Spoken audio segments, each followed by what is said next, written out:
בחרמון נמס השלג בחצי הלילה, בחרמון זורם לו פלג בחצי הליל. אבא שם על הר השלג בחצי הלילה, שר שירים על נס בפלא עם כל ישראל. האביב שוב צוהל ואיתי משתולל, איזה לילה, איזה לילה, איזה לילה, איזה ליל. האביב שוב צוהל ואיתי משתולל, איזה לילה, איזה לילה, איזה לילה, איזה ליל.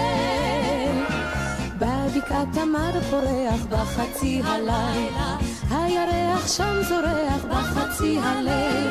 שם אחי ודאי שומע בחצי הלילה את שירנו השמח כאן בישראל. האביב שוב צוהל ואיתי משתולל, איזה לילה, איזה לילה, איזה לילה, איזה ליל. האביב שוב צוהל ואיתי משתולל, איזה לילה, איזה לילה, איזה לילה, איזה ליל. במדבר הולך החושך בחצי הלילה, שקט הס בארץ גושן בחצי הליל. לדודי עיני נחושת בחצי הלילה, וגם הוא חוגג כמו שכל בית ישראל. האביב שוב צוהל ואיתי משתולל, איזה לילה, איזה לילה, איזה לילה, איזה ליל. האביב שוב צוהל ואיתי משתולל, איזה לילה, איזה לילה, איזה לילה, איזה ליל. ואני יושב בבית בחצי הלילה, עם נרות וגביע יין בחצי הליל, וכוכב מאיר עיניים בחצי הלילה, לי מוסר ברכת שמיים ולכל ישראל.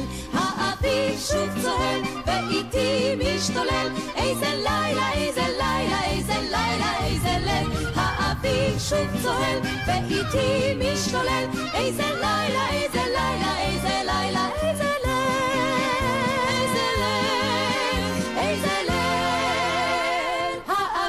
שוב צוהל.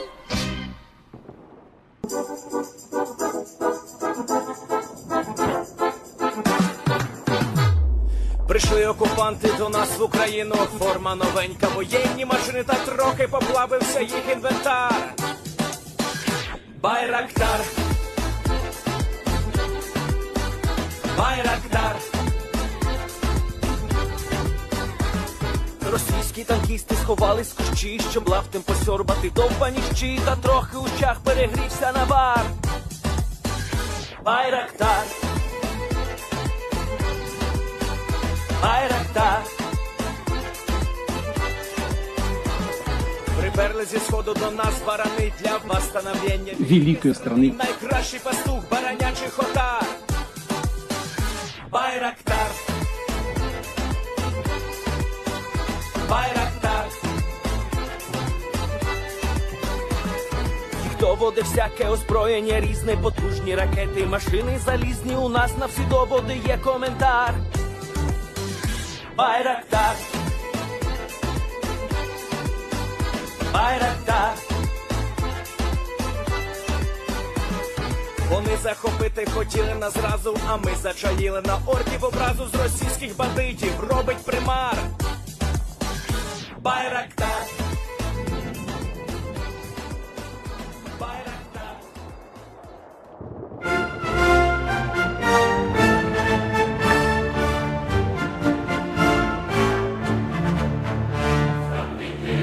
Future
Yes. The Leaf Spring Army sends its regards.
Hello, everyone. I'm the Enforcer, and I'm accompanied by Enforcer Matt.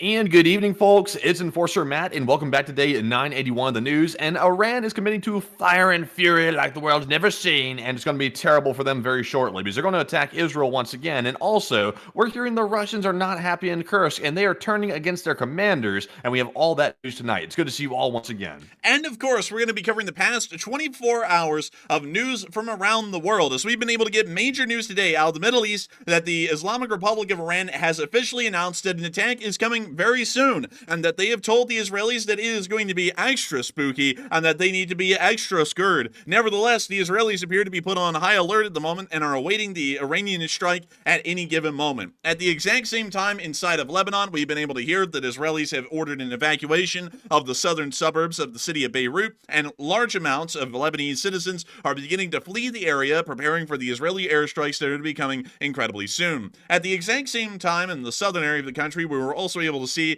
that Hezbollah is in possession of several MLRS-type systems and have been firing those into the area of northern Israel, specifically towards the town of Carmel, within the area just within Upper Galilee. Nevertheless, moving on from that, we were able to get some additional information about the launch of the North Korean missiles yesterday.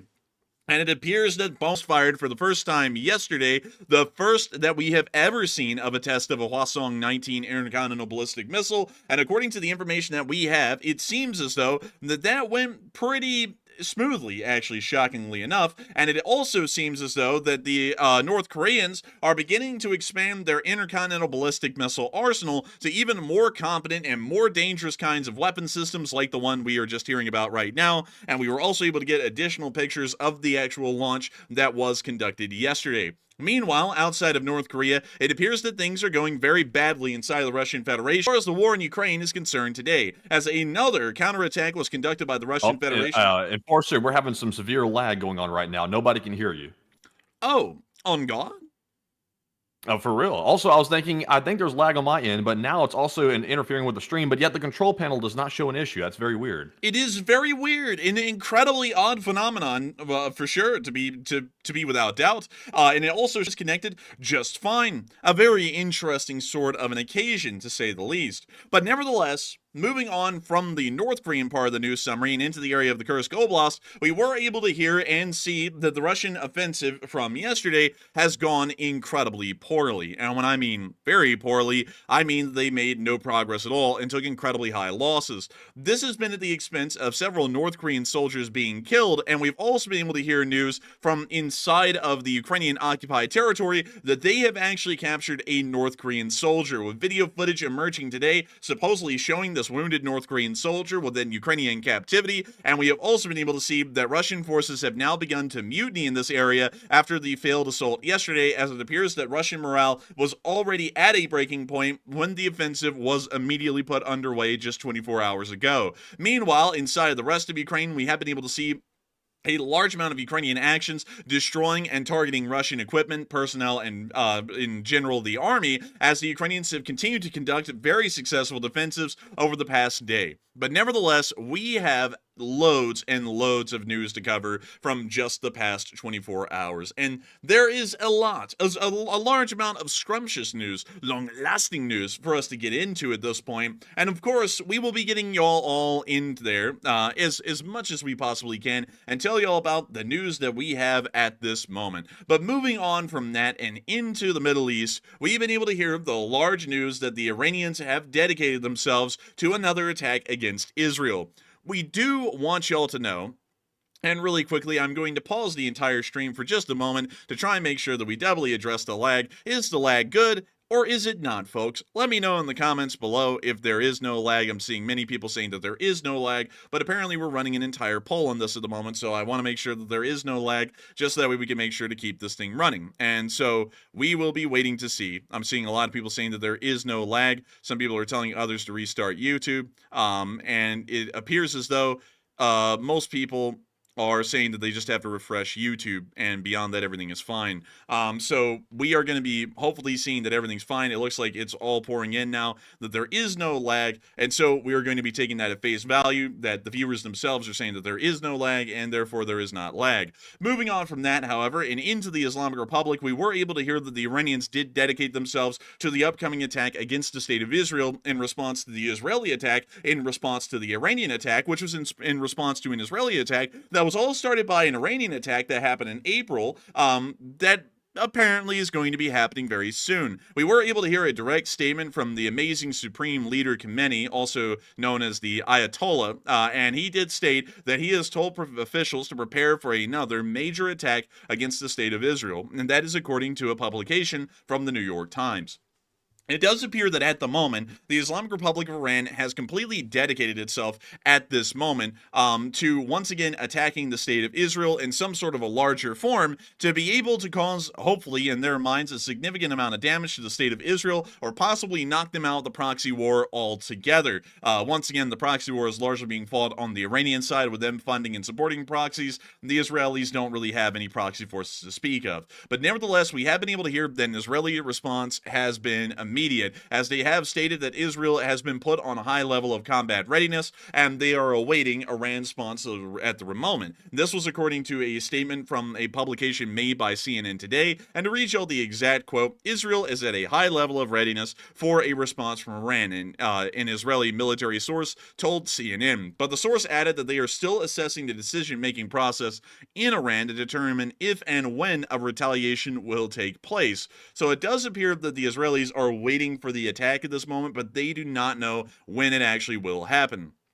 And that is a very interesting kind of a question right there. We don't really know when the Iranian attack is going to be happening. We have heard the Iranians say that they're actually going to be conducting the attack before November 5th, which means that they have a very short window to be able to conduct this attack in. It's pretty much the rest of whatever remains in today and about the next 5 days, so they have less than a week, according to their own publicized timetable, to be able to launch this major attack against the state of Israel. We're not entirely sure what they will be using in the major attack as well. well, as the Israelis were able to largely cripple their abilities to conduct a large amount of continuous strikes against the state of Israel. And so at this moment, we largely expect that there is a freeze on Iranian supplies. And what they have right now is what they have to work with for the foreseeable future, most likely into months into the future.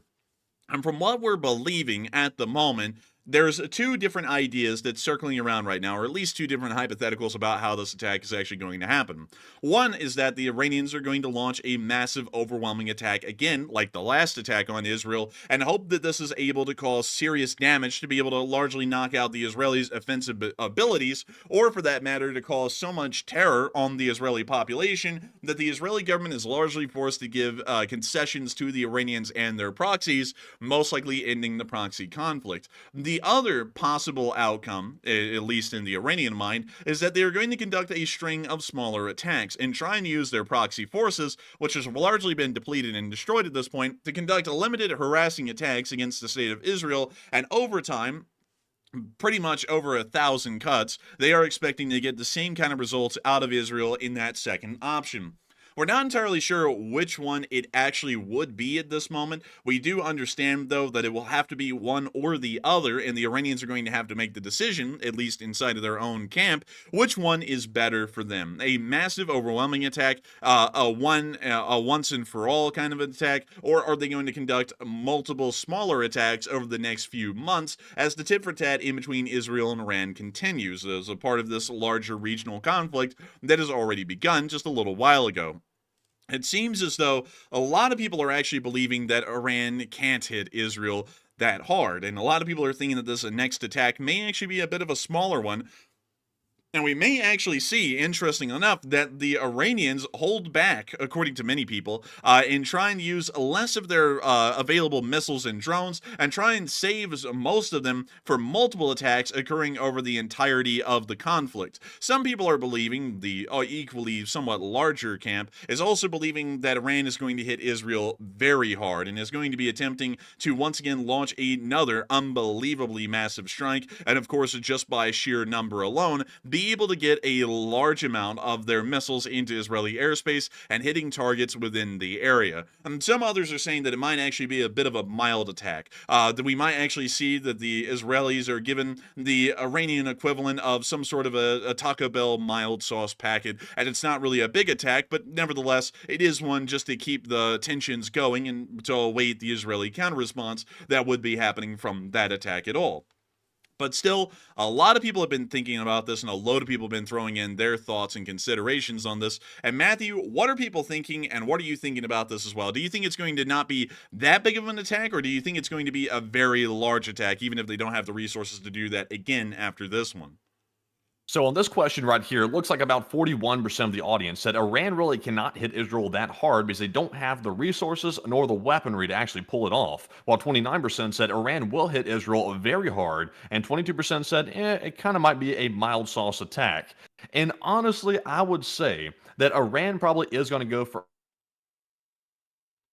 another major attack. But the question here is, how is Iran going to deal with the fact they don't have much air defense left? Because if they launch this attack in this very big way that everyone's fearing they will, especially the United States, the U.S. administration currently thinks that the attack is going to be very large and very serious. So if Iran does go through with that, how is Iran going to protect their skies? Because Israel will hit back twice as hard, according to their defense minister. They will hit back on Iran twice as hard as as Iran attacks Israel. So they need to watch out for that because they don't have any air defense, and Iran will largely be defenseless. So I'm not sure what their strategy is, but it seems like a pretty bad strategy on the part of Iran to simply be a sitting duck. So I'm going to say that it might be a mild attack because Iran really doesn't want a huge response in return back from Israel. But Enforcer, what say you? I would have to say that the attack is probably going to be a fairly large and significant one. Over the past, we have seen that historical precedents have been made over just the past two major attacks that the Iranians have conducted on Israel, that their attacks are going to be incredibly large. Also, really quickly to clarify this, since lag is now going to be the #1 topic of the night, the lag that y'all heard was a stutter in Matthew's Discord call, not the stream itself. The stream was actually connected perfectly fine, but there was like a 1 or 2 second audio audio gap in Matthew's audio in his call. So it's not a major lag issue. It's not going to be continuing. But nevertheless, it is going to be a big attack. Hundreds and hundreds of missiles, most likely, because we've seen that over the past two. And it would just make a great deal of sense that that would largely be the case. But nevertheless, I hope we did address that fairly well. And moving on from that and into southern Lebanon, we were also able to see that Hezbollah was continuing to try and conduct rocket attacks of its own kind today in a more interesting fashion than normal. Usually we see some sort of a variant of the Qassam rocket being used by Hezbollah to attack the Israelis, but this time we actually saw that they were using some sort of a Grad rocket system. A fairly rare thing for us to see from the Hezbollah side, but nevertheless, here's the footage straight from Hezbollah.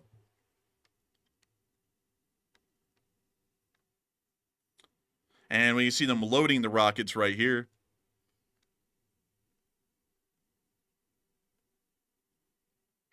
And we can see them firing the rockets as well.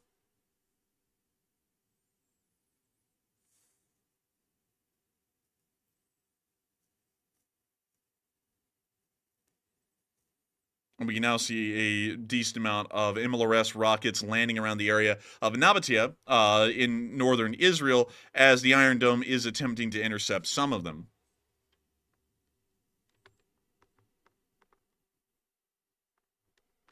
And with that, that's the end of the clip right there, but still showing us a little bit of the action that was conducted by Hezbollah today against northern Israel. And it does appear that the Hezbollah forces, while actually being under attack within southern Lebanon right now by the Israeli Defense Forces, they are still attempting to conduct some sort of offensive action against the Israeli citizenry living within the area of northern Israel. Once again, largely showing the reason why Israel is moving into the area and trying to dismantle and wipe out Hezbollah for the large part once and for all, or at least for the long term in the big picture. But moving on from that and into Beirut, we were also able to hear that the Israelis have given an announcement today for the entirety of the southern suburbs of Beirut to evacuate, as they are going to be conducting incredibly large airstrikes in this area within the foreseeable future, trying to knock out and destroy Hezbollah outposts and command stations, and try and make sure to debilitate Hezbollah as best as possible. And we can actually see these evacuations being conducted right here.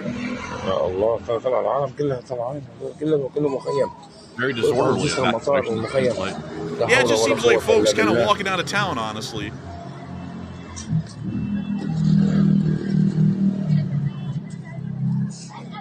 Also, by the way, the AC is now on in Enforcer HQ.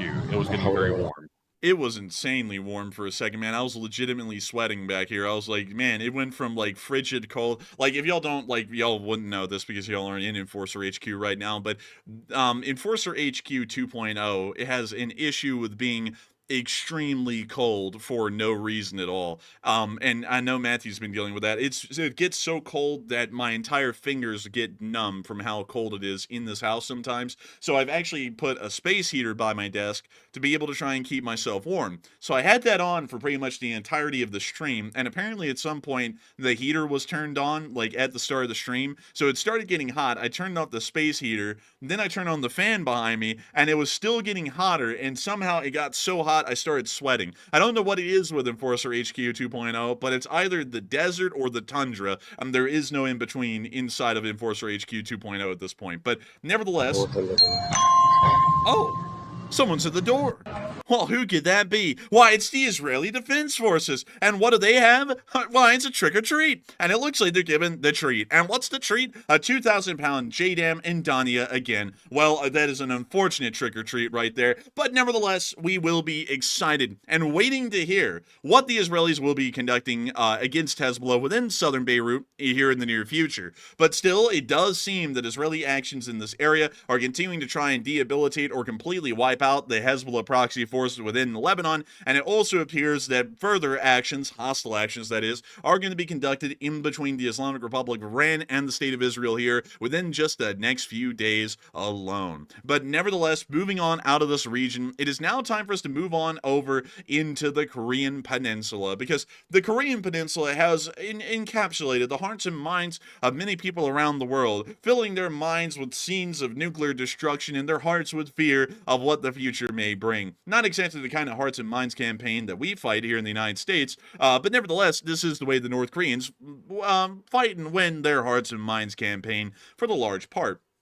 And we were able to finally get some additional information about that sweet, sweet Hwasong that was fired yesterday. We here on this channel stated that it was most likely a Hwasong-18 or a Hwasong-19 intercontinental ballistic missile that was being tested. And we did say that it may have been a Hwasong-19, considering that its specifications appear to have been pretty decent, especially compared to the last launch we saw last year of a Hwasong-18, and it appears that analysis was dead on the nail. It was actually a Hwasong-19. The Hwasong-19 has never been tested before in the entirety of North Korea's history. This is actually something fairly new, and you can actually see the launch of the Hwasong-19 right here. But to give you all the exact quote that we have from OSINT Defender, and let me make sure to get that right on the right line, the right page, so that way I can make sure to read this off properly. North Korea has announced that it carried out a test fire last night of a new type of road-mobile intercontinental ballistic missile dubbed the Hwasong-19, which appears to have been launched from an 11-axle transporter erector launcher, also called a TEL. The launch was observed by North Korean leader Fatty Boy Blubbernot and his daughter, with the missile claimed to have flown over 1,000 kilometers at an altitude of 7,687 kilometers. While being airborne for 1 hour and 26 minutes, the longest flight time for an ICBM launched by the Democratic People's Republic of Korea. And so it does. Man, if Kim Jong-un hadn't have monitored this test, this test right here would not have been glorious. It would have been a failure. But thankfully, since Kim was watching it with his beady eyes, he was able to figure out here that the thing was able to fly so far and so high. So wonderful. If it wasn't for the glorious leadership, Matthew, of the great son, Kim Jong-un, his great shining brilliance and brightness, we would have never seen before that this Hwasong-19 would have been such a massive success. It was not only a success for the people of North Korea and the amazing nation that they live in that is truly better than any other in the world, it is an amazing success for socialists abroad, as there are a numerous number, Cuba and Venezuela, of course, being the only remainder of the world that actually matters. But nevertheless, it was an absolutely impressive test to see, and we are expecting that the great leader will finally bring the sun to the wicked American imperialists of the United States of America. But nevertheless, if y'all did want to see more pictures of this, we were actually able to get some pictures from the North Korean media showing the launcher being prepared in this clip right here, and also the launch itself, which was pretty unique. Interestingly enough, I want to point this out specifically. The North Koreans that were being shown here in the test firing are using some of their modernized equipment. We don't believe that this is incredibly common in North Korea at the moment, so this was most likely issued to this TEL battery specifically to make them look more modern in the eyes of the North Koreans that will be seeing this media that is published today. And it also appears that the launch was, of course, fairly standard. I mean, it really just looks like any other ICBM launch that has been conducted by the North Koreans over the past 10 years. But they did get this really sick drone shot right here, which I didn't expect them to have one like this. This is actually pretty cool that they were able to get a clip like this. And also, another interesting thing is that we might be able to geolocate this, because y'all notice in the background, it was fired near some sort of a watery embrace. And so let us go and look for this watery embrace. I'm sure that we can find some place with islands like that. And let's see here. Okay, so we're looking for some sort of an island that looks a little bit like the Amtrak logo. That's maybe the best thing that I can say that it looks like, and that's not here. So we will move further up the coast. It was most likely fired from the eastern coast. That's why we're looking over here first to try and see if we can find any islands like that. And I'm not seeing one that looks like an Amtrak logo yet, but we might be able to find it here in just a second and actually get the exact location that this missile was fired at. And let's see here. It's going to be near the coast. We know that without a doubt. And we're not seeing any Amtrak-shaped island yet. We're looking a little bit more. Wait a minute. Oh, nope, that's not it. So we're going to, and we're at the Russian border. So it's apparently not on the eastern coast, at least within this area. So let's move a little bit further down here and look through these rivers and inlets. Because if we look just a little bit harder, we probably can find the exact location of the launch. It just takes a little bit of a sharp eye and being able to find exact geographical areas, or at least a specific island. But we are back in the harbor of Wonsan, so maybe it was actually fired from the western coast, where we probably would find an island like this. So let's look around here And we're looking for an island that looks a bit like the Amtrak logo once again. And if we can find this island, we will have cracked the code of exactly where this was. And now we're passing Pyongyang. And this area looks absolutely horrendous, like the water looks like it's made of piss. But we are still going to press forward, and we're going to eventually find... Lasting piss in the water, bliat. I think we may know where this was. It probably... Oh, this island kind of like had like a wonky thing happen right there. Wait a minute. Maybe these are the... Nah, I don't know about that. I'd be dipped, man. We didn't find it. For some reason, I cannot find where this actually was. It looks to have been somewhere near the coast, at least. But still, we cannot find the exact spot. Nevertheless, we are assuming that it was most likely fired somewhere near the eastern side of the country. But I will try and do another look over and see if I can find the exact place that it was launched. Someone said it was actually near to the area of Wonsan Harbor. And maybe it was. Actually, maybe it really was. Because...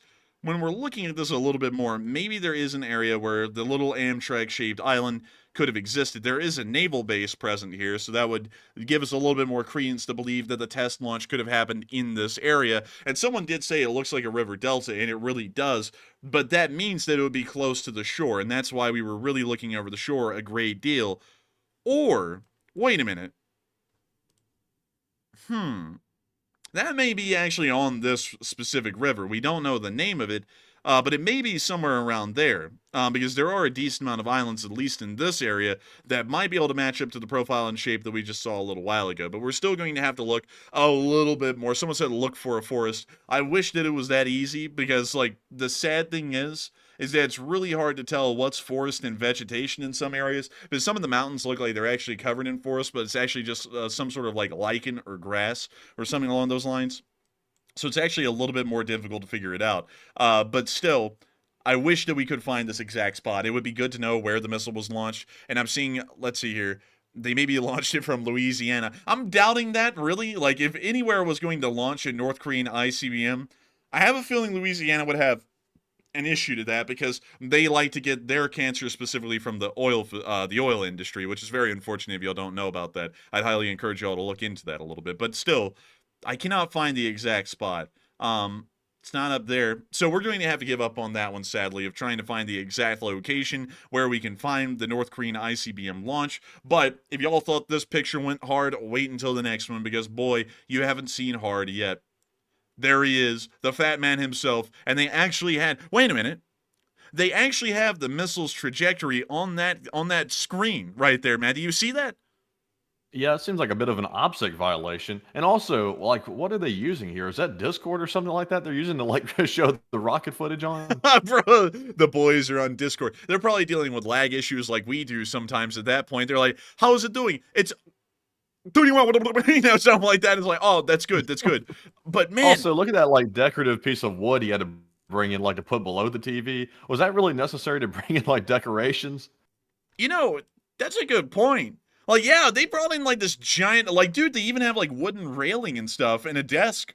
Like, what was the point of all of this? And then they put it under this crappy little tent. Kim Jong is not going anywhere without the decorative wood trim. Dude, Kim Jong-un cannot go anywhere without drip. And the drip will follow. But you know something that's interesting, Matthew? This little area, it looks like this. Wait a minute. Hold up. It's near here, isn't it? Because that looks like the exact spot that it was launched from. So there was a... So we can see this area, it literally was just east of Pyongyang, so it was not on the eastern coast. I was wrong on that. Because you can actually see that bend in the river right there. You see where my mouse cursor is, Matthew? That is this bend in eastern Pyongyang. It could be. It looks like it could be. I was just distracted for a second here. You click back on the image of Kim Jong right here, and I was thinking, like, someone, like, didn't know how to blend that fade, man. Like, what the hell's up with that haircut? Like, look at, is that sideburns, like, in the middle of his scalp? Ugh. Like, Dude, what the yeah, hell? Like, oh my seriously, I'm not saying God. that just to, like, dog on it or something, but, like, what the hell is that? Also, I don't think, Matthew, you or me have noticed this, but why the hell does North Korea look like the surface of Venus out there, man? Like, that looks like a foreign planet they're on. Like, look at that out there. Yeah, it's like man, he's like an alien out here, like with his haircut and also like on Mars or whatever. But seriously though, like that is like literally sideburns in the side of that man's head. That's not the way it's supposed to work. I don't think, yeah, I think the barber is doing this because Kim Jong-un said he wants it that way, because no one would do a fade like that at all. Like, why are there sideburns on a fade? That makes no sense. But also another thing is that we are able to know exactly where this is, because the bend in the river that I'm speaking about is right up here. And it looks as though these little there we go. There's the Amtrak Island right there, the little Amtrak logo looking thing. There it is. The water has, well, actually, it's frozen over when the satellite picture was taken, but you can actually see the little island right there in Taedong River, and you can also see the other one with that small little outcropping right there. It does exist right here. So this missile was actually launched from this launch facility right there. That's exactly the spot that it was fired from. Interesting. Well, that was good geolocation. And so zoom back out real quick so we can see the location exactly. It was, I'm keeping my mouse cursor on it. It was right inside of that area in the middle of, just east of Pyongyang. Interesting. So that'd be like pulling up the launchers right outside of Washington D.C. and letting them rip. So I guess they just want to do it right outside of Pyongyang. It's kind of interesting. Man, they gotta have that Iguka playing in the Mayday Stadium over here. And isn't this called the Mayday Stadium or something like that? Isn't it? Like, I think it is. Or something along those lines, or it's like the People Stadium or something. But they're about to be calling a Mayday here in a little bit, especially when America gets their hands on them eventually. But still, this is something very interesting. And this is a part of a larger military base, from what we can tell, at least with how the buildings are laid out, and it's not a part of an actual town. And it also looks as though there's a decent, you know what? Yep. Yeah, that's exactly what they have, because you can actually see the berms for the firing ranges and stuff out here. So this appears to be a larger training base for the Korean People's Army that we're seeing out here. And then you can also see, for some reason, some fields that are in the middle of this military base. That's a little bit bizarre. And also, this insanely massive compound. I don't know what this compound is. It may actually be Kim Jong-un. What? Is this Kim Jong-un's like little private residence thing that they're always talking about, Matthew? Yeah, I think you just strolled up on it. It looks like that compound that he goes in during maybe the winter times or something like that. It looks just like it. So they launched a missile from right outside of his winter mansion? He said, I'm not traveling to watch this launch. I'm walking out the backyard to go see this one. Hold up. Kim Jong-un's private mansion. We're starting the war from the backyard this time. Dude, we're going to find this, man. So, hold up. No way. So the Hwasong residence number 55, is the main official residence of Kim Jong-un and the First Lady Ri Sol-ju. Also, if y'all have never seen the First Lady or Kim Jong-un's wife, this is actually his wife right there, in case y'all are wondering. So that's kind of interesting. What about the background? They were probably in, yep, they were in an orchestra, of course. That would start to make a good bit of sense. But anyways, moving on from that, though, this is apparently where the Hwasong residence is. Which is not in the same place. It's actually over here, somewhere up in, yeah, there it is. There's the Hwasong residence right there. So this is apparently one of the private mansions. This actually looks a lot like an American super mansion with like the whole like front layout and the pool and everything. And then they have this little like shanty shack like right behind it that looks like the roof's rotting on it. So that's an interesting thing to note. And then they also have like the Putin little palace garden thing over here too. Really interesting how they have that laid out. But still, that is not this building over here. And it is a mystery. What the hell is this building? Because it's an incredibly large one, and it actually looks like it may be an architecturally interesting one without a doubt, because of how many different areas where the roof is elevated compared to others. So what is this building? Like, what purpose does it actually serve? And I want to know. Like, I want to know what that building is. And I feel like I want to go on an adventure to find it, but we have a lot of news to cover tonight, and I don't want to, hold y'all all up. Wait a minute. Is that it? Wait a minute. This may be... Wait a minute. The residence is located around 30 kilometers northeast of Kim Il-sung Square. Taedong River is just 1 kilometer to the north. That looks like it. I mean, that looks like it at least a little bit. So let's see. Oh, dang. The marker's right there. So it looks like this may actually be it. Let's see if they have any GPS coordinates for this thing, because we can put those in really quickly. And you know what? Let me take this off screen. Oh, is it Gangdong or Kangdong? It's like Kangdong. Like that's how it's pronounced. Okay. Just Oh, making sure. I saw both of them. I saw King Dong and the other one, so I wasn't sure. just in case if y'all were wondering, how much fun is there to be had in Kangdong? Apparently not much, because they also have a concentration camp in the local area, so not Oh, exactly a great place apparently, but let's see if we can find the Kangdong residence. And let's see if we can find the exact location that it's in. So, here we go. Okay. So this is still farther north than that. This is apparently the Kandong residence right here. We still have no idea at all what this building is down here that's near this launch site. We have no clue. But it does not seem at the moment, from what we can tell, to be one of Kim Jong-un's residences. But once again, we're working off of very little information at this point. It may actually be, although it would be a weird spot for it, because it doesn't look like there's a lot of like creature comfort stuff around it. To be entirely honest, it looks like some very sparse military compounds, and that's about it. So we don't know what this building is, but it's right near the launch site, because the launch site is right down here. And that really starts to put this all into play, because when you look at this, you can actually see the hill this building's on, like right there. There's the hill, and the launcher's right down here. So the cameraman had his back to Taedong River and was taking a picture of the launcher at an angle. And you can see that right there. There's the hill. There's the forests right behind it, which are right over here. And the launcher is a dead center of this field.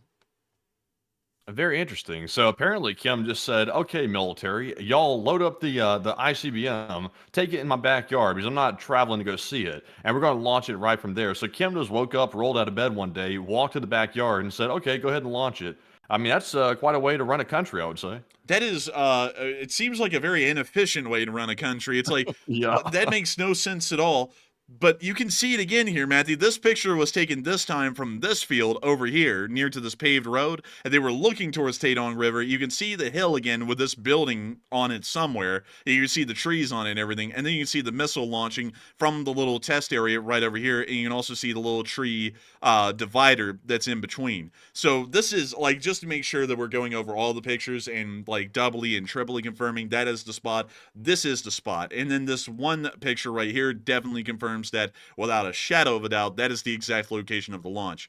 So going off of that, this is the worst way I've ever seen an ICBM launch conducted. Like, usually in other countries, like even in Russia, you don't just see like Putin say, "You know what, I'm feeling a little tired this morning. Roll up the freaking Topol in the Red Square," or launching the test right outside the Kremlin. Like, right here, Bled. Like, you never see that. Like, only in North Korea do you see them literally move the entire test launch site to as close as it can possibly be to Kim Jong-un's residences. Like, you just don't see that anywhere else in the world. It's a really weird thing. But nevertheless, a lot of people have been talking about this launch in the fact that the Hwasong-19 has never been test fired before, and now that it has been test fired, it's doing exceedingly well, even compared to the Hwasong-18, which was test launched last year. It's leading a lot of people to certainly believe, without a doubt, that the Russian rocket scientists have been involved and have really jump-started the Hwasong-19 development to be able to get to this kind of a refined point on literally the first launch of the system.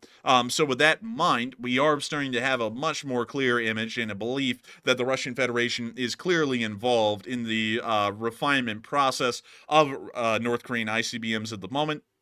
And this may be increasing the potency and the abilities of the North Korean nuclear arsenal as a whole, and putting the United States and all of our allies under a little bit more of a serious threat as far as North Korean nuclear threats being issued. North Korea is also the only country in the world at the moment that has a preemptive nuclear strike doctrine. Many countries have the "we shoot second" doctrine, or the defensive nuclear doctrine, where they have to be fired on first with nuclear weapons to fire their own. The Russian Federation has that doctrine, as well as the United States of America. North Korea is literally the only country in the world that has a preemptive offensive strike nuclear doctrine, meaning that if the North Koreans ever feel threatened, it is entirely within their ability and how their command structure and how their armed forces is really formed, that Kim Jong-un could just give the order to start firing nuclear weapons without any sort of provocation or any defensive act being required, and they could just start launching nuclear weapons. Of of course, on paper, really everyone can do that. The United States could launch a preemptive nuclear attack on someone if they wanted to, so could the Russians. But the fact that their armed forces are largely built around a defensive nuclear doctrine, meaning that they shoot second, not first, this is something that is a little bit more dangerous with the North Koreans, as they truly do have it that they can just fire off the weapons without any provocation needed beforehand. And that's what's leading us to be a little bit more concerned about this than anything else with nuclear weapons elsewhere in the world, is because we know that at least on paper the North Koreans do believe that they can fire off their nuclear weapons first, and would do that if they ever felt that they were in enough danger or that they needed to get the initiative, one or the other. It's a pretty wacky kind of a world North Korea is, but still, I hope that gives you all a pretty good overview of the information that we got about the launch the other day, what kind of missile was used, now that we know it was a Hwasong-19, and the kind of implications that it may have for the rest of the Western world. But moving on out of that and on over into the area of Eastern Europe, because it's now time for us to move all the way over there, because we have loads of interesting information coming out of Eastern Europe today, specifically the Ukraine war. We have tons. And moving on into Moscow, first and foremost, we were able to hear, just because I want to make sure that we start this off the right way, that the FSB has published a new calendar. And a lot of people would be thinking, oh, this must be one of those, like, you know, kind of calendars you get from, like, the book club or something like that, where they have, like, Harry Potter on one month and, you know, something else on another or something like that. Well, it's a very interesting calendar, to say the least. Many of y'all will know, before I get into this calendar, of the mythical character Swolensky, who is Zelensky but swole, and usually only goes to the gym to lift, and not only is he lifting impressively large weights, he's lifting Ukraine. Many people know Swolensky. Swolensky is an absolute legend. It appears that the Russian FSB, which is largely their equivalent of the CIA, has decided to publish a calendar of their own. According to them, they're trying to rekindle the patriotic spirit in the Russian Federation. And so I'm going to be showing y'all the very interesting calendar that they've made very recently, because this is newsworthy. Behold. Oh my god, man, that's just so wrong. Like, wait a minute, is that supposed to be G in the background? That is Winnie the Pooh, yes. Interesting. That does not look like him very much. He lost his Winnie the Pooh aspects a little bit. That's probably intentional, but also, why is he so swole? Notice though, he is less swole than Putin. Nobody can be more swole than him, according to this propaganda thing right here. But very interesting. That is the most horrible looking painting I've ever seen. This is horrendous, man. Like, why the hell does Putin look like he's going to jack your car and strip the copper out of it, or he's going to sell you a course at Hustlers University? Why does he look like that? Like, this is the fit. According to the Russians, this is it. Like, you can't get any better looking than this. This is They painted sad. him like a thug or something, like a street thug. Dude, you know, I heard that Hot Dog Man, after seeing this calendar, has decided he's now a pro-Russian or something like that. He's like, wow, this is really cool, or something like that. This is his kind of fella. But nevertheless, this is just bizarre. Like, the whole thing is bizarre. The all-black clothes, the Z on the shirt, this symbol, whatever the hell that symbol is on the jacket, and then Xi Jinping just in the background. His neck is unusually long. He almost looks like he could, like, you know, like swallow you whole or something with that neck, or maybe go and, like, beat the giraffes at eating, like, leaves off of taller trees. And also the other thing is, why in the world does Xi Jinping's shirt look kind of like a polo that's really unbuttoned and has this dragon emblem on it? Like, the whole thing is really weird, but it gets better, folks. Like, this whole calendar gets better from here, because there's multiple months, by the way. This is just the main picture. So we're moving on into the first month, which is, I believe, December. That's terrible, man. That's also just silly. Yeah, y'all can kind of get this whole thing. Y'all know what that is. Very interesting kind of a symbology there, considering that the Russians commit war crimes on the daily and blow up churches. It's very interesting to see that this is an interesting piece of their calendar. Nevertheless, moving on to the next month, we also have this wild one right here. I don't even know what the hell this is. Apparently the Russians, specifically the FSB, is now this, like, 13th century knight slaying a yeoman, I'm guessing, a yeoman warder from England in front of the Capitol building, mind you, that is on fire, and he's defeating in collective Britain, America, Poland, the European Union, Ukraine, And then just the homosexuals, which are apparently now a country. Like, I'm like, that's a little weird. Like, I don't know why that was specifically mentioned on the Yeoman Warder, because it's like, that's not a country. Like, what the hell is that being included for? That's a little weird, you know?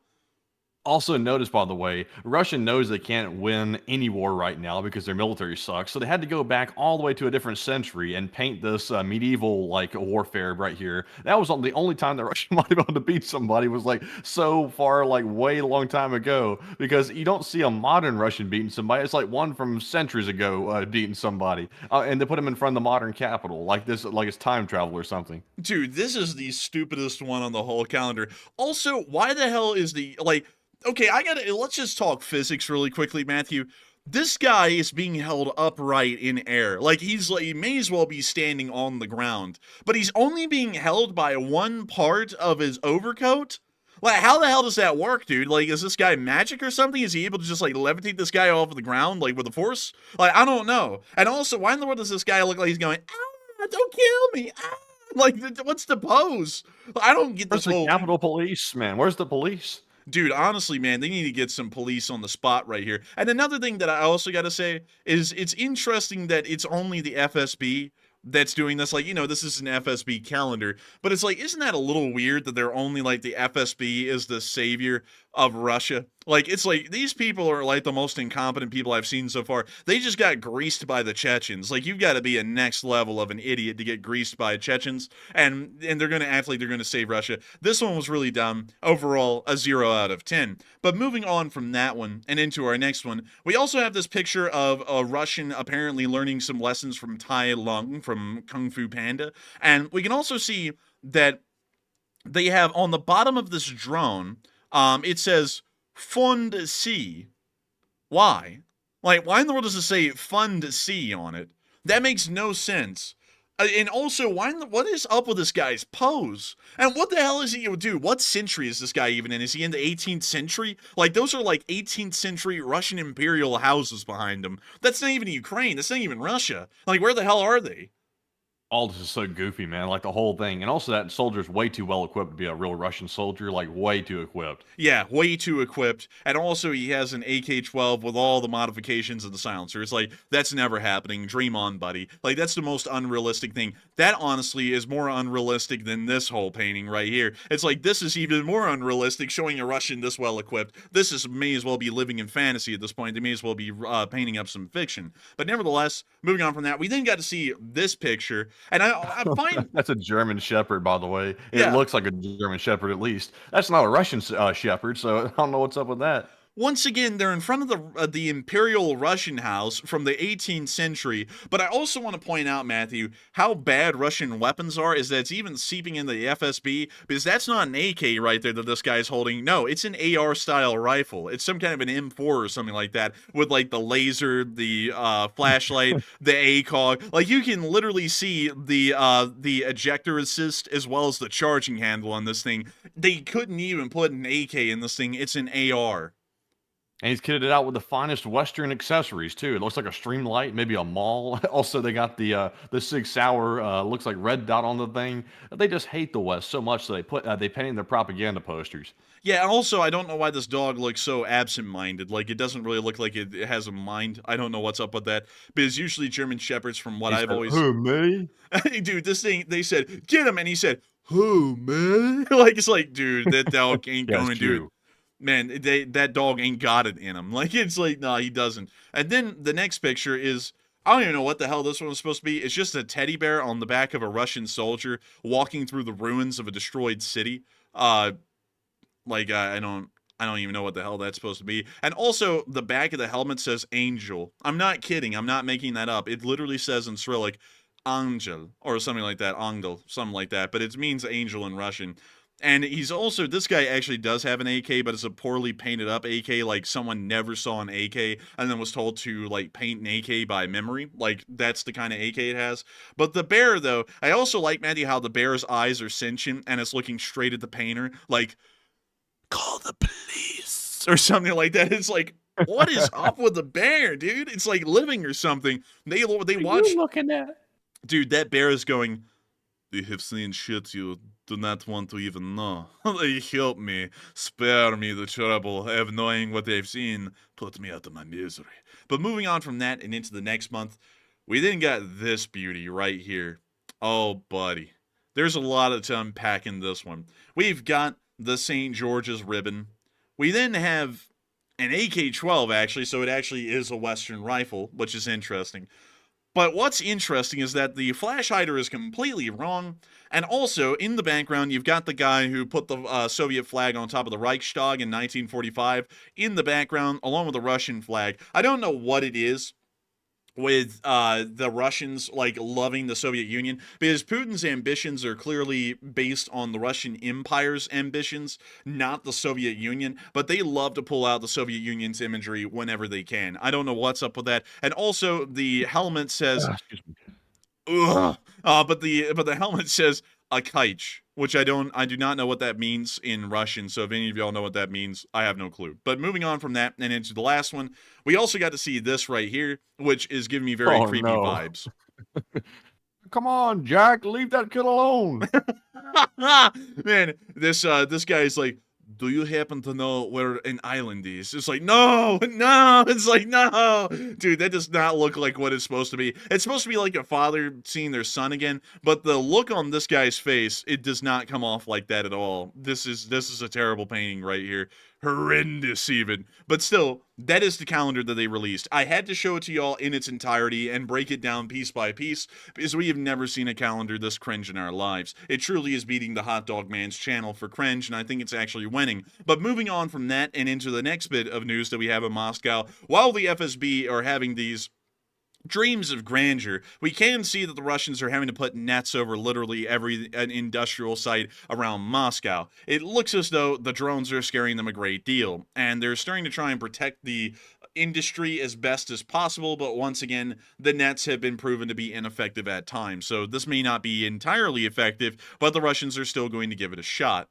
But it is now time for us to move on into the area of Kursk. And while the Russians' FSB is having those ideas of greater grandeur, destroying an English yeoman warder in front of the Capitol building and having swole Putin, it is going to be a fact that inevitably the Russians are going to become small. Very small. And they are most likely going to decrease in size, smaller and smaller, thanks to collective Russian, Western efforts. Not Russian efforts, that would actually be against what they want. But nevertheless, due to collective Western efforts, Russia is going to continue to grow smaller and smaller.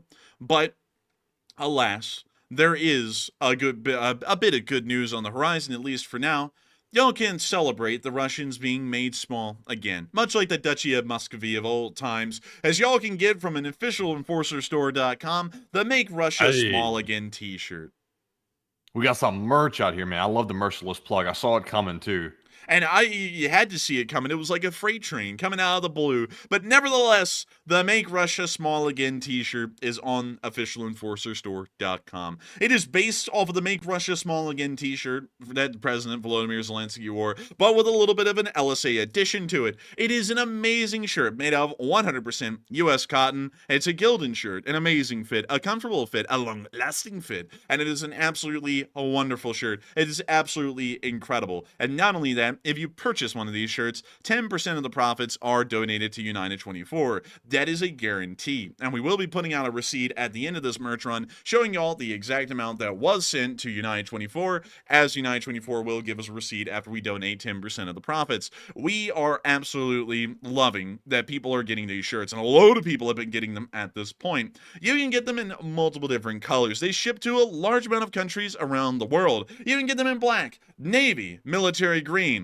charcoal, sand, coral, silk, and lastly, tropical blue. It comes in so many colors, and not only that, they come in multiple different sizes from small to 5XL. There's a size for everyone out there, and you can make sure to get one from officialenforcerstore.com. The link is in the description below, and please, what are you waiting for? Try and get one while you can.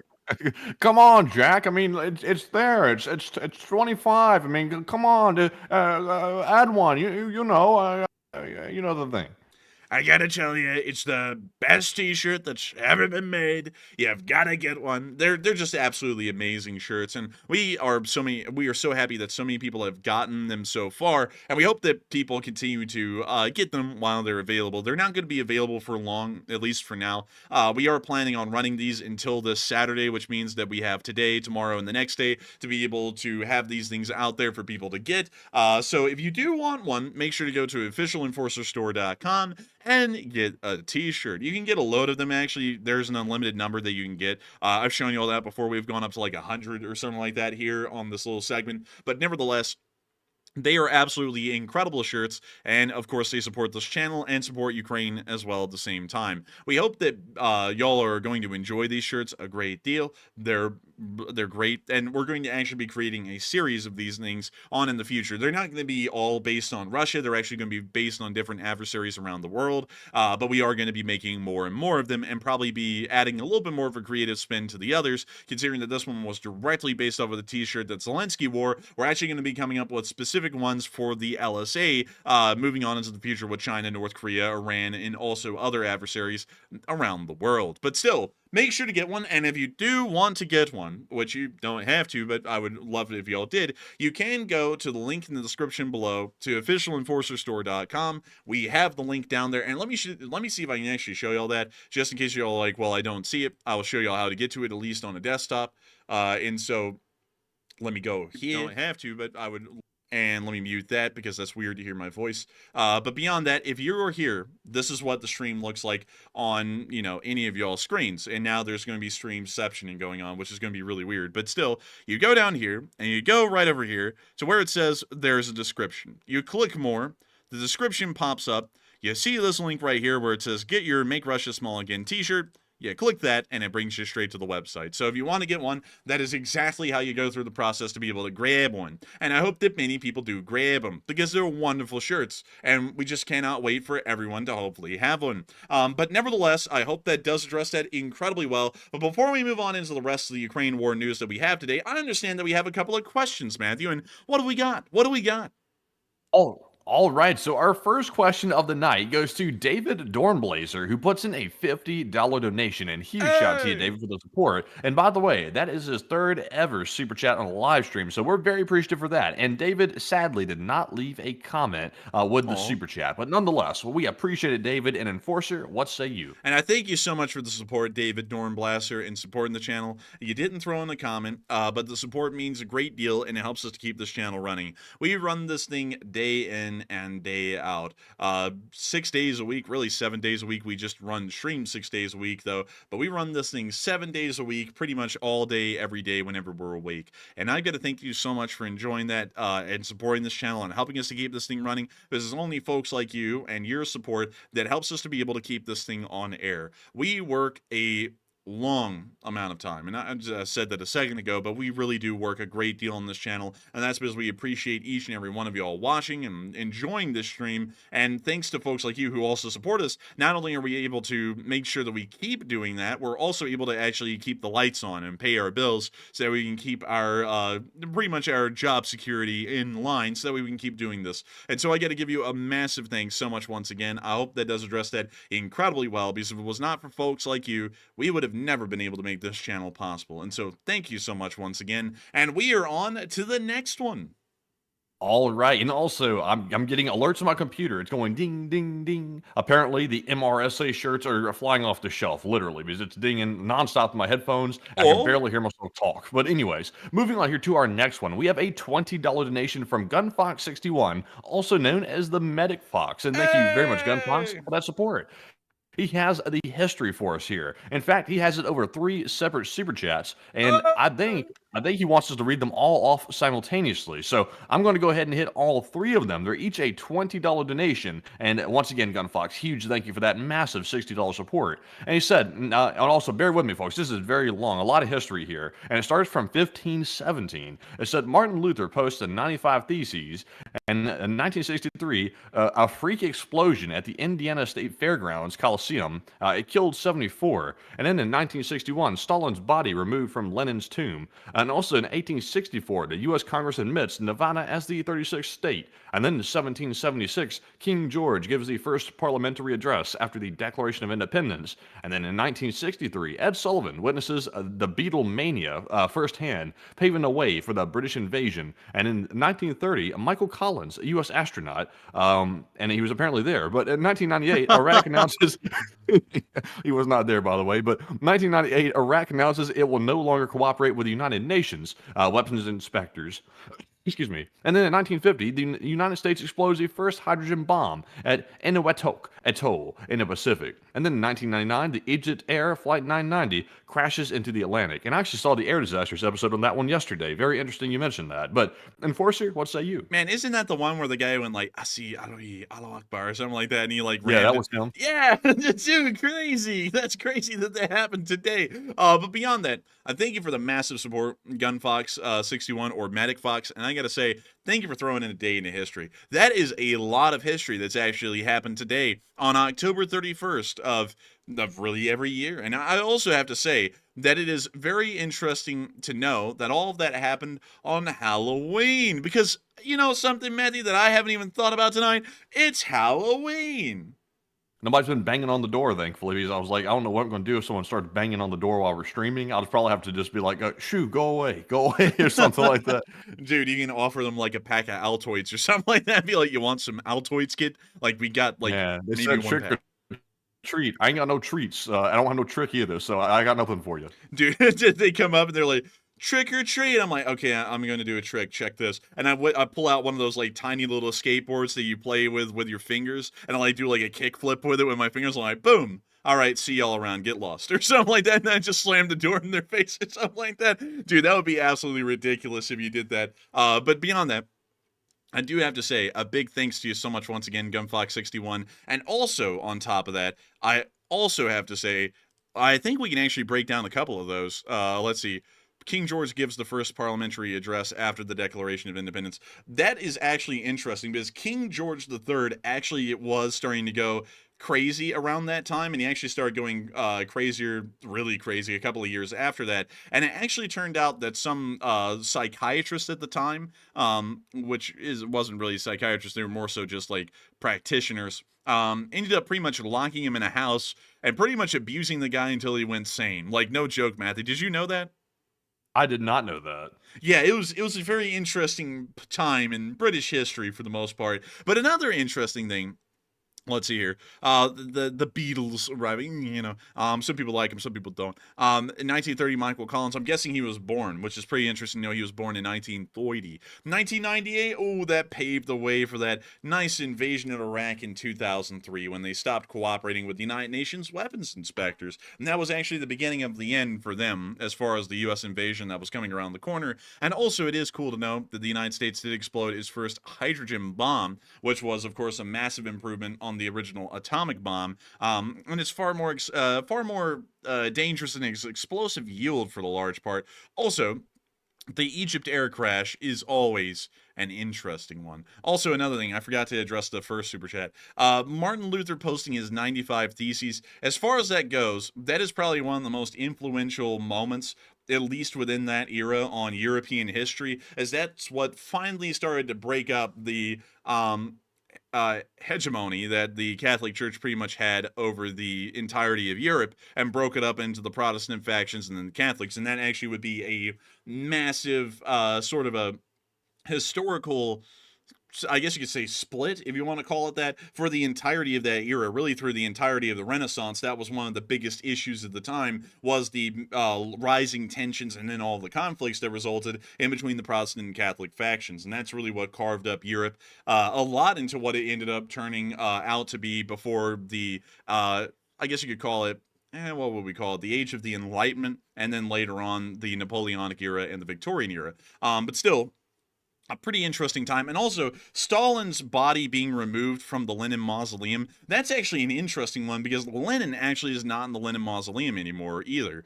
He's actually in some, I forgot where it is. I think it's a clock tower in the Kremlin or one of the towers on the Kremlin. He's somewhere in there. But I don't think his body is in the mausoleum anymore, at least from what I remember. And I may be wrong with that. They may have moved him back. But Lenin's body is not doing that well anymore. Like, it's doing pretty horrendously. They say that the fingers have turned black now, and there's no photography allowed of the corpse at this point. But the kind of embalming that they're doing on the body, it's pretty much a wax figure at this point. It doesn't even resemble the original corpse that was in the mausoleum, but it still technically is. It's kind of like the ship of Theseus. Is that really Lenin or is it not? And I'd have to say that guy is less Lenin than the drapes on the wall. But nevertheless, I hope that does address that the best I can. And I got to thank you so much for the support and helping this channel to keep on running GunFox61, because if it was not for folks like you, we wouldn't be able to hear about the most interesting days in history. But also, one more thing. Outdoors Del Marva said, is the Super Chat working?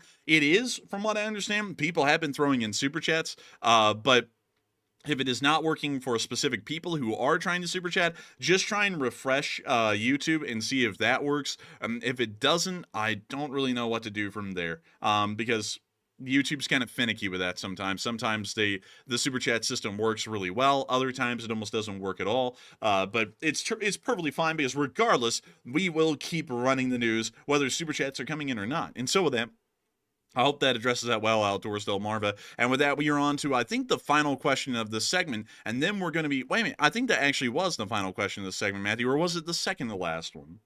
I was definitely the last one, because that was actually 3 super chats from GunFox61, all together in one for all the day in history. So that was like 4 in total there. Oh, well, thank you so much for correcting that, Matthew. Heavens. But it is time for us to move on into the rest of our news for tonight. And we were able to see that a lot of news was had inside of the Kursk Oblast today. Many of you all will know that the Russian offensive began yesterday, and they appear to have been having some great success. So let's check up on the guys up there in Rilisk and see how those heroic Russians are doing today. Oh. Well, it looks like hell. Looks like maybe Chicago. It doesn't look like things are going that well. Wait a minute, did that vehicle careen all the way over the road and into that tree? Like, out of everything it could have went into, it slammed dead onto that tree, Matthew.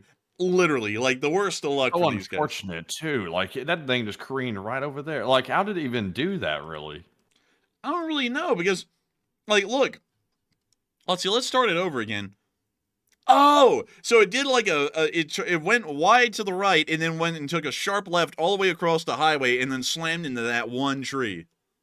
That was very unfortunate for them. Very unfortunate for those guys. I mean, you see this Russian here, he's panicked already.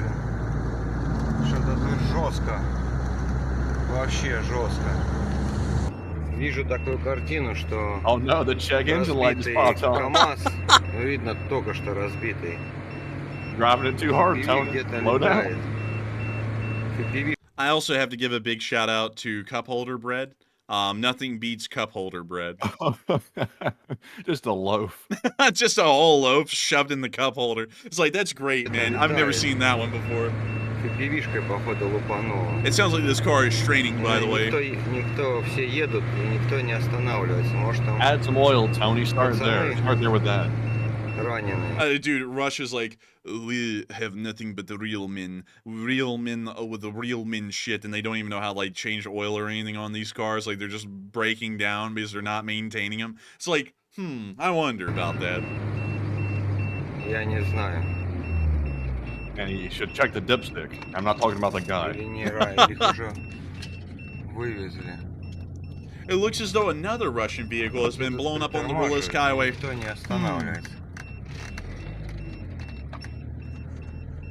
can't believe they have shoulders in this place. That's kind of surprising. Yeah, that is.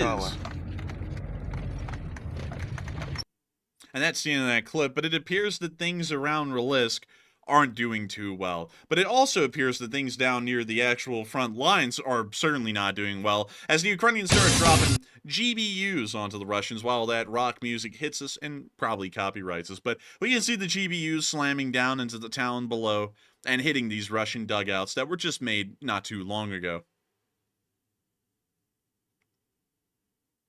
And the smoke rises. It rises. While the Russians third string because they're staying in the dugout. Oh, that's a good one. I respect that I one. don't even know what that means, man. I just heard it somewhere. I don't watch sports. I just said it. I went out on a limb, man. I said, "Oh man, I got no respect around here. I'm going out on a limb." Oh, I'm telling you, Dude, someone in a second is about to say, "What do you think about the 1979 World Series?" And I'm gonna be like, I don't know. Like I was like, I don't know, man. But we also I got. know is Babe Ruth. Babe Ruth was a good guy. He swung a good hit. You know what I mean? I get no respect around here. Man, you always think that Babe Ruth sounds like, "Oh, hey, what's up, Jack C?" You know, or something like that. And then he's like, "Oh, yeah, well, I'll tell you something." It's like, oh, that's Babe Ruth? Dude, that guy went out there and he was like, "Let me tell you something. I'm about to hit that thing on a home run right there." You know, it's like, I did not expect him to sound like that. Remember when we listened to recordings of him? Oh yeah, I remember. Man, that was weird. But nevertheless, we did get to see these Russian prisoners here that were taken, and it appears that the Ukrainians are trying to teach them new phrases. And we're going to be muting it because now we heard the copyrighted music, and it's always wonderful. They're trying to teach them new phrases. We can't even hear it because the trap is hidden so hard. I wonder what that adhesive looks like on that tape. Is there like literally staring straight at the adhesive? Yeah, that's a good question. I Oh, wonder. 3M, bliat. It's a good 3M. It's a high value adhesive. Long-lasting adhesive. We also got to see another little interesting clip where it appears that one entire Russian unit in the area has decided to mutiny. And I'm going to be reading all the translation on this one so that we all can hear it correctly. It appears that they're refusing further orders. And so here's the clip. Today, October 27th, 2024, we, the soldiers of the 382nd Separate Marine Battalion, 810th Brigade, SHR Company,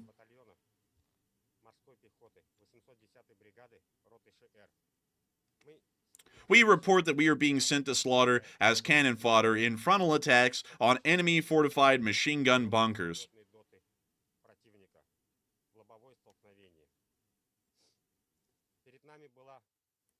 Our task was to locate the enemy at specific points and without engaging, withdraw and report to the commander. We completed this task, but commanders ordered a frontal assault on these fortified machine gun bunkers, where the enemy greatly outnumbered us. There were 4 groups of us, 4 men each. 2 groups no longer exist. 2 group. 2 group. The remaining 2 groups, 7 people in total, decided we would not go as cannon fodder to slaughter.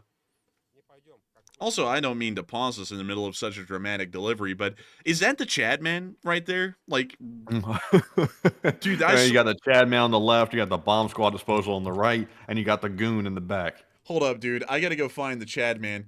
I swear, dude, that is legitimately the Chad man. Like, let me make sure that there's nothing. Okay, yeah. Like, I want you to look at this guy again. Look at this on the full screen right there. Look at this guy. Dude, I legitimately think that's Chad man from the meme right there. Like, it's pretty close, man. It's pretty close. It actually looks pretty similar. I'm like, that might actually be Chad man, like, no joke. But anyways, getting back to the clip, while we now realize that Chad man is in the background. And these soldiers were not given for the first time. These orders were not given for the first time. We no longer wish to remain or serve in this battalion. Oh, you thought it was voluntary? We are recording this video statement. We don't know what will happen to us next, executions, but we are very grateful and hopeful. Psychological, moral, and possibly physical pressure may be applied against us. We are asking for help. From who? We're just giving a random shout to the world. Hey, yo, can we get some help out here? Dude, he's just like, hey, yo, what's up, YouTube? So basically, we're in these death battalions, and we want out respectfully. Like, no Yo, cap. Chad, are we cooked? Are we cooked? Dude, he's like, yo, Chad, is this it? It's like, yes, this is it. Dude, he's about to go up to the commander, and the commander's going to have, like, a FSB, like, firing squad with him, and this guy is going to look back. He's going to be like, Chad, is this it? Are we cooked? Like, Buddy, I think you're cooked. I don't think there's any, like, unvolunteering from the Russian military. I don't think that happens. Dude, he's going to, in a second, dude, he's going to be like Jack Doherty. He's going to be out there. He's going to be like, dude, hold the camera. They're about to shoot me. Bro, hold the camera, bro. Oh my God, this is legit. Oh my God, hold it. And then he gets shot and he's like, did you get it? And then he's like, really nice. He's gonna be, did you get it? Was it good? Oh, good. Yeah, okay. All right. Or something like that. It's gonna be like, all right, fine. It's interesting. But on the other note, we did get to see the 3rd Brigade 2, 3, 4 hitting some Russian equipment in this video. As we heard someone counting at the beginning, it seems as though someone's learning on phonics, and I'm glad to hear that they are. Let's hear that again. 1, 2, 3, 4 Okay. Well, anyways, we can see. Oh man, that beat dropped nasty after that little, like, very simplistic little countdown. 1, 2, 3, 4, tree fitty. And we can see And then them. the nastiest beat drop you've ever heard. Man, I mean, crazy stuff right there. We can see a Russian on a bike getting hit.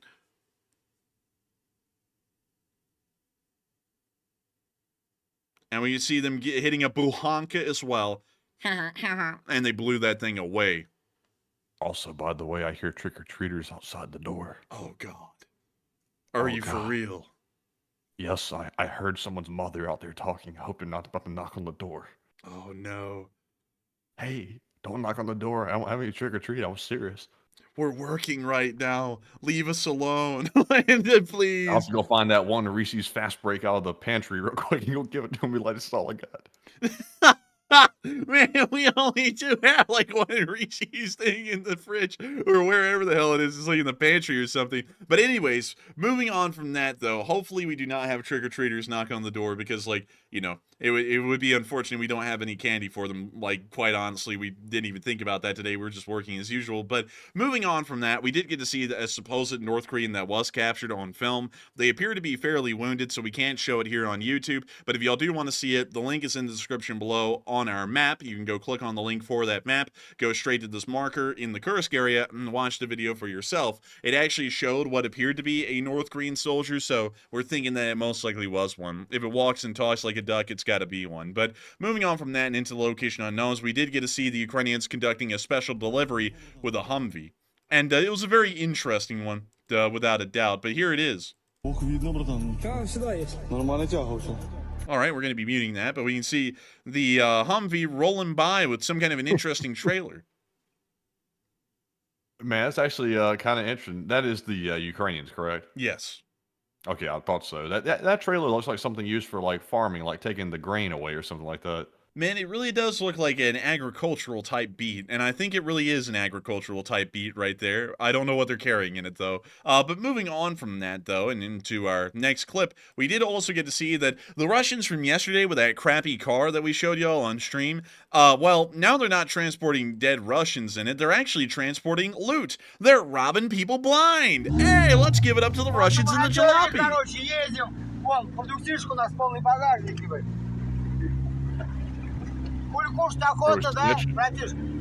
Конечно, охота кушать. Сейчас будем картошечку варить с килечкой. These Russians have no shame at all. They're like, yo, we just robbed that mom and pop store back there for everything they got. We're going to cook some potatoes and sprats. Dude, he's like, dude, like, you know how Americans like, man, we're going to cook up some ribs. This guy's like, we're cooking up potatoes and some twigs. He's like, it's going to be lit. We're having that vegetable dinner tonight. We're living it up. Dude, he's like, we're not one of those stupid yuppie shits who eat nothing but broccoli and kale. We eat potatoes like real, man. It's like, man, honestly, man, it's so funny to me, y'all. Like, and I'm not saying that to make like a political statement or anything here, but that's legitimately how Russians think. They'll sit there and say stupid stuff like, we don't eat kale, we're real men. We eat broccoli and sprats. It's like, the hell's wrong with you? That's the same thing. It's like, it's a vegetable. It's like, I don't even get the Russians at this point, but I hope I pointed out the hypocrisy or the hypocrisy fairly well, because that's ridiculous. But anyways.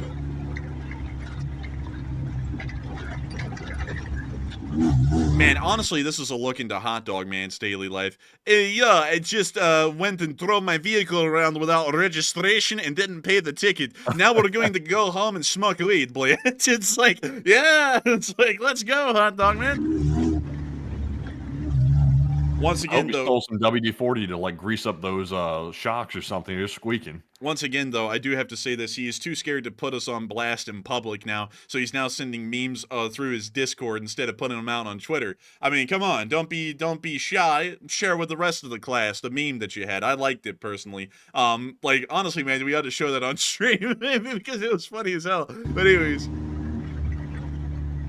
тачку, ебать, в натуре, блядь. Не тачка, а лев, нахуй. Oh, it's not a car, it's a lion. Grr. Поехали до гаража, там выгрузим его. Или Oh, they got a здесь. garage too. Гараж, давай. Давай, поехали.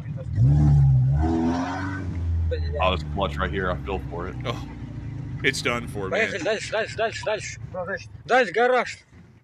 Oh, this guy is so stupid. He doesn't even know where the garage is that the Где came from. грузились сегодня, блядь? Стояли. This guy seems cartoonishly Slow. stupid. I'm not gonna lie. Давай сюда, заворачивай. Вот. Literally like drive Всё, into the приехали. garage. Like, how about that? Oh man, goodness gracious. Dude, the gap between his teeth just adds to it. Like the ambience of it all. This guy looking Man, at when you he like, did that side-eye look right there with that smile, I was like, oh dear Lord. dude, that look that he's giving right there to the cameraman, dude. It sounds like he's about to go. I've been feeling right, or something like that. It's like, it's like, no, it's like, The look you give when you just stole everything from the mom and pop store and left some people back there to starve to death for yourself. This is him. No, wait a minute, dude. The hot dog man's watching this right now, man. You know what he's thinking? He's thinking, man, I wish I had a Ukrainian woman who looked at me like this Russian soldier looter looked at this cameraman. Aw, man. Aw, I'm going to have to take advantage of a couple another Ukrainian refugees. Aw, man. But moving on from that and into our next bit of news, we were also able to see the Russian casualty report as well, and it was unequivocally fire. Oh, dang, man. These losses are crazy today. 3 Bobcats, though. Like, not too bad here. Not too bad. But it looks like we got some crazy losses in the other category, so tell us more. And I got to tell you, the losses are high. And we've seen that 1,310 Russian soldiers have been wounded and killed on Halloween. Very spooky. Along with 17 armored personnel carriers, 121 supply trucks, along with 19 main battle tanks, 58 artillery pieces, 84 drones, 1 MLRS, 2 cruise missiles, 8 anti-aircraft warfare systems, and 3 Bobcat skid steers. And of course, we have the keeper of the records, Miss Disa, here in the comment section to let us know where this day is ranking, and it is ranking well, with 8 anti-aircraft systems being lost, being the second highest daily loss, tied with July 22nd of 2023 and April 12th of 2022, so actually a really good day in that category. We also got to hear that 121 vehicles and fuel trucks lost ranks us the second highest daily loss, below the 179 lost on March 16th of 2022, which was the highest day of the war, and it's never been beat. But still, that is absolutely wonderful to hear, and we absolutely love to hear it. Unequivocally bussin', and a big shout out to Miss Disa, the keeper of the records, who was able to make sure to get us those records right here, right now. But nevertheless, before we move on to the next one, we have been able to hear that Zelensky says Poland wanted to shoot down Russian missiles over Ukraine, but was denied this request by NATO as a whole, which really means the United States. And a lot of people have been putting in their thoughts, and some people are saying that NATO needs brand new doctrine. Others are saying that there is no right answer, and some are saying that NATO is entirely justified, and some are unsure and undecided. But Matthew, tell me about the conundrum that we're having today as far as NATO is concerned, and also tell me, Matthew, what are you thinking about it?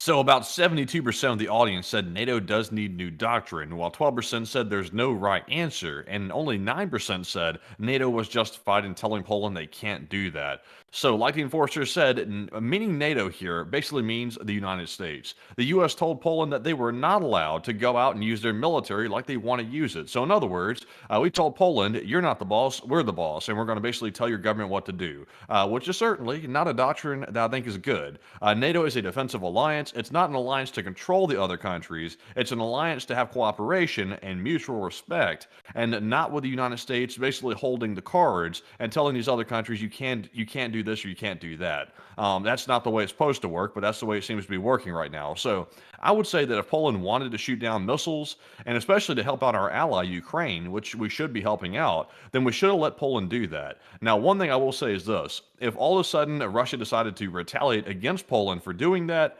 well, I would say we have to take that into consideration because we may or may not want to help Poland if they did get in a direct confrontation with Russia because they voluntarily basically entered the war by shooting stuff down over Ukraine. So that would affect that a little bit. But nonetheless, the U.S. should not be telling people not to do stuff with their own military. I don't think that's the right thing to do. But Enforcer, what say you? I would have to say that, in my opinion, NATO needs a whole new doctrine. You see, a country like Poland should be able to help out Ukraine if they want to, and I think that's a little bit annoying that the United States of America is holding countries back in NATO at this point, especially on offensive actions that they can take on their own. They should be able to do that entirely, and the United States shouldn't be holding them back. But at the same time, we could give them a caveat that if they are also attacked in return, they aren't protected under Article 5 because they got involved as a belligerent in the first place and then made themselves a target to be attacked. We could do something like that. But I would have to say, personally, and my honest opinion, that NATO does need a new doctrine overall because it's getting very annoying how the United States is kind of holding the rest of the NATO alliance back a little bit with our apprehensions. But moving on from that and into the rest of the news that we have inside of Ukraine, we were also able to see the 117th Separate Mechanized Brigade in training today. And boy, Matthew, look at that AK. Is that thing clean? That thing is clean. That's clean. I like that Bakelite and I like that wood furniture. Very nice. I like that color wood furniture better than that dark wood up front. That's actually plastic. Oh, it is? A little like dark wood to me, like maybe dark oak. Nah, that's plastic. It's garbage in my book. But we can see them walking through the woods. And we can also see them simulating a grenade explosion, I think. But still, pretty cool. And let them train. Millions must train. Moving on from that and into the Vovchansk area, we also got to see the Ukrainians firing on Russian positions with a BMP. And look at it go. Here comes the BMP. It's a BMP. That thing is flying to some hard base. Man, that thing is going... It's like, dang. And look at him. Just scooting around a little down there, just relaxing. And now they're lighting them up. Also, we had a bot just come in here and say, screw Ukraine. I don't understand that because this is a Ukraine channel. So why would you come in and say screw Ukraine? It makes no sense. Man, they really stuck it to the man this time. The entire Ukrainian side just shriveled up and died with that statement. He won the war single-handedly. Good job, pal. And you get the Medal of Heroism of the Soviet Union for your amazing efforts. Amazing stuff. And then the reality is he just got banned in like 2 seconds, and that was that. But anyways, we can see the BMP still giving it the works. And we can also see a Ukrainian tank has come up and joined the fun. Boosh! I was slamming a Russian position point blank.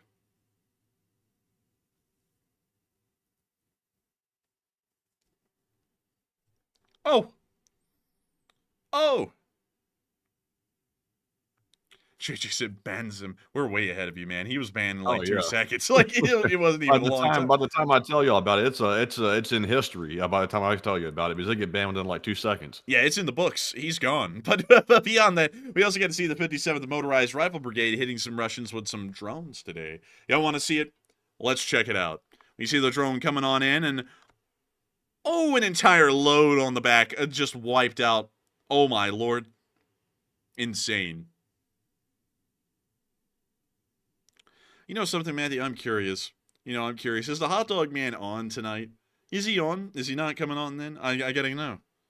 I'm not sure. I don't monitor him. He's failing so bad over there. I can't even feast my eyes on him because it brings me pain. He's not on. He's most likely out trying to simp. And simp, he will fail. But nevertheless, he's not trying, man. He's successfully simping. Dude, he is like the #1 simp. Oh man. That's a terrible strategy that he's doing right there too. Like, it is see-through, folks. Like, if you know who I'm talking about, count the days. Like, it's going to come out eventually. One of those people that he's dealing with right now that he's simping on is going to come out and say that he took advantage of them because they're in a vulnerable situation. It's going to happen. Like, I would put money on that. It'll take about maybe a half year or a year for that to come out. But it's, once again, like I'm saying, it's like, isn't that a little weird that the only refugees he's helping out are single Ukrainian women that are his age? Out of everyone who fled the country, because there was millions, those are the only ones he's helping. It's like, that's a little weird, don't you think? I think it's really weird. But anyways, Moving on from that, and on down into the area of Liman, we actually get to see that the Ukrainians are using Baba Yangas in more ways than one. They don't just use them to drop anti-tank mines on the Russians, they actually use them to drop off gifts, specifically Halloween presents, to the Ukrainians out there on the front line, a little trick-or-treat of a sort. They got some beef fit. They got some Polish spring water or something like that. Look at that. They have some Fit. beef fits.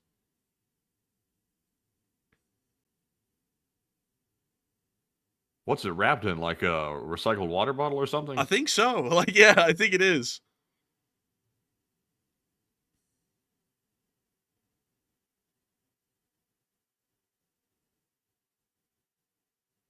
I don't know what that beef fit tastes like. I've never seen that before. Kind of looks like a Feastables bar a little bit. Well, then it would be pretty bad. If it's a dude, also like wash it down with some Prime just to get the real effect right there, you know, just to gag and vomit all over the place. But also we got to see this interesting video of the Ukrainians using some longer range drones to destroy a Russian artillery piece. Let's observe. We can see the Russian artillery piece down there and the truck moving along. Oh, and it got hit by the Luftwaffe.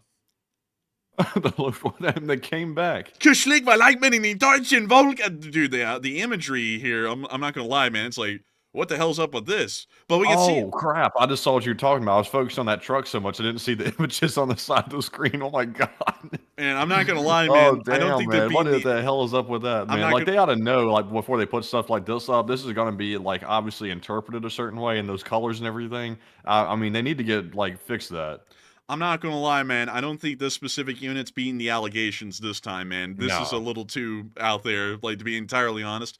But the artillery piece is blowing up and on fire. Bro, I don't think they're getting out of the hood with this one, man. Like it's like this one. You know, the imagery on this one's a little too strong. You know. I don't know why they do this either, like, because they know the allegations are floating around out there because there was some, like, legitimate allegations of this type of stuff in parts of the Ukrainian army, and it wasn't just your imagination, it was there slightly, but of course the Russians, like, blew it up beyond belief out of proportion. But to put something like this up, I mean, come on, I mean, that's just pure stupidity. Dude. the whole Ukrainian army is fighting a war in 2024. Meanwhile, the guys in this specific unit are fighting the war in 1943, man. It's like, I don't know about this one, man. It's like, I don't know. Man, like, also someone said they are rage baiting. I would hope, because, like, you know, just from the outset to, like, onlookers who don't really know a lot, this doesn't look that good.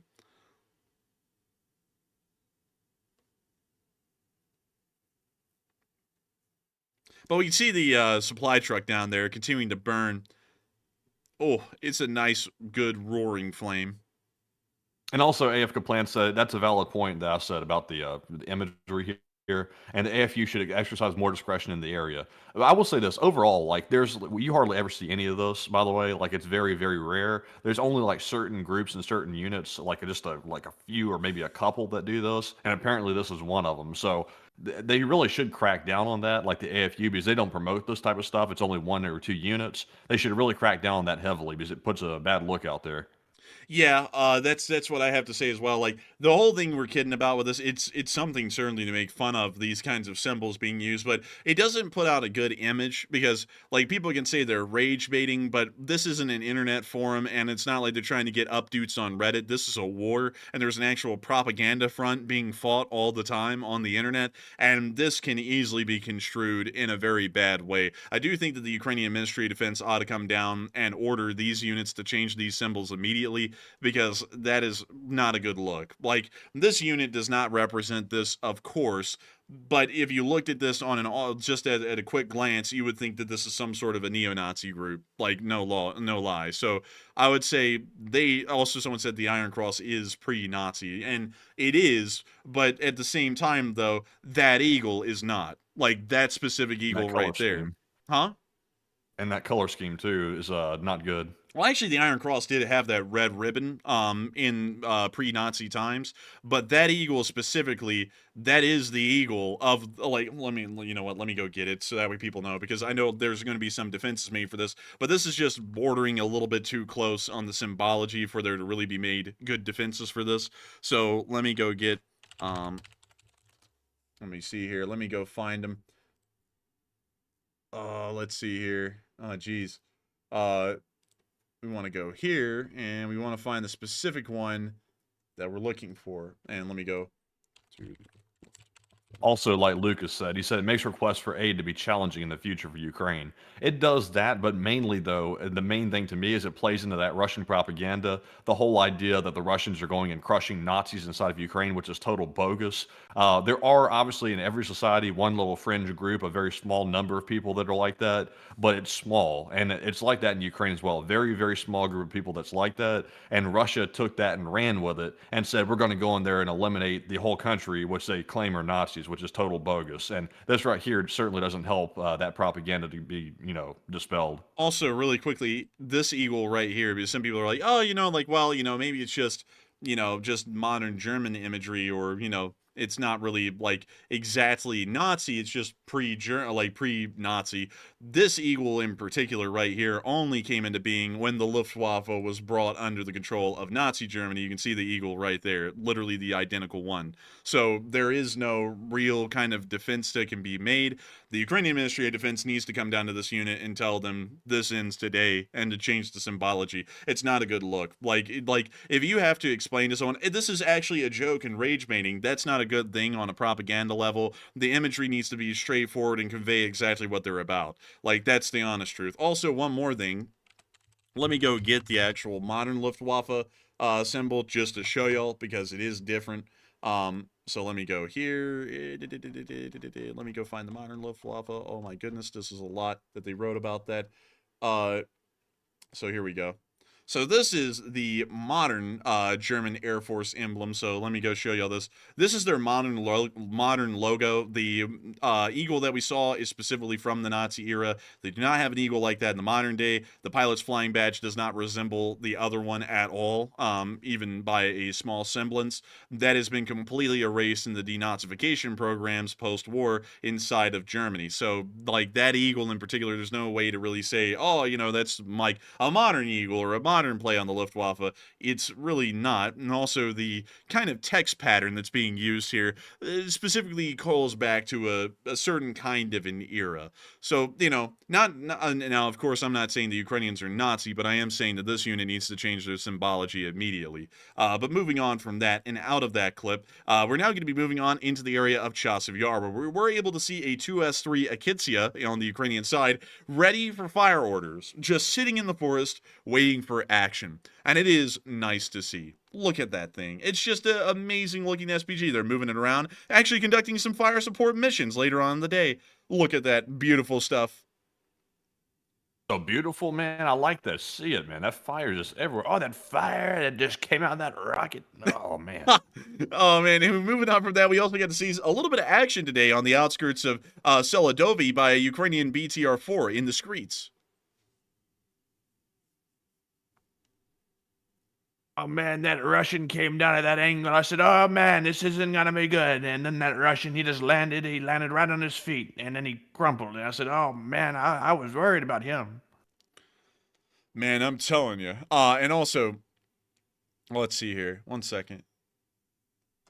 Interesting. That's an interesting comment. Hopefully you got a bead on that one, Matthew, to keep a little bit of an eye and observation on that specific person. I saw an interesting comment, and I was like, I don't want to say too much to give it away, but you expect to see a weird comment from someone here in a second, I'm sure.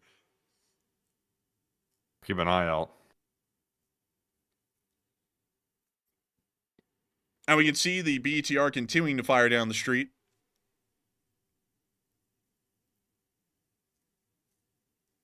They need that song. Our house in the middle of the street.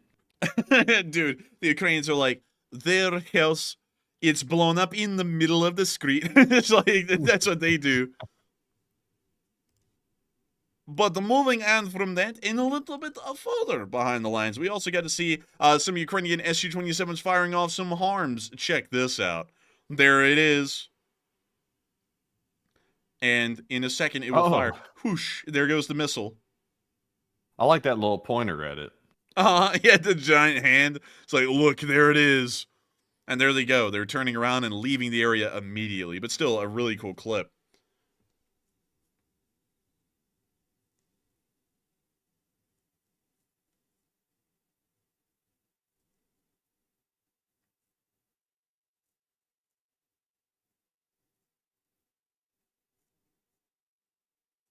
And that's the end of that clip. Still pretty cool to see, and great to know that the Ukrainian Air Force was hard at work today. Meanwhile, we also got to see the Ukrainians attacking even more Russian vehicles and causing even more damage. There's a Russian vehicle getting blown up.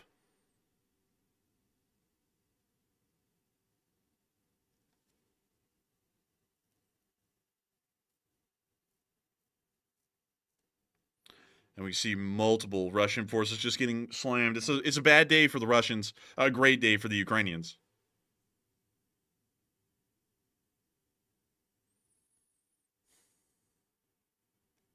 Oh my lord, that was a rough one. And with that, that's the end of the clip right there. Very interesting to see. And moving on from that clip, and a little bit further on down and into our next one, we were also able to see the Ukrainians being trained in Leopard 2A4s in Germany. Check this out, actually by the Polish and the Germans, but here you go. Hopefully this is licensed because this was put out by NATO today, so I'm hoping it is, but here we go. Kolejną sprawą jest to, że nasze państwo graniczy z Ukrainą, więc niejako jesteśmy państwem frontowym i można by powiedzieć, że w naszym interesie jest zwycięstwo Ukrainy, ponieważ jesteśmy następni, jeśli chodzi o wojnę.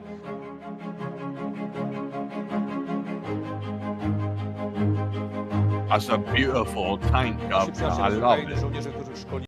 We have this classical music for this well-beset tank, and something like that, a vintage, a 1989. Zachwyceni ogólnie, że mogą się szkolić na czołgi zachodnie, tutaj u nas w tym wypadku na Leopardy.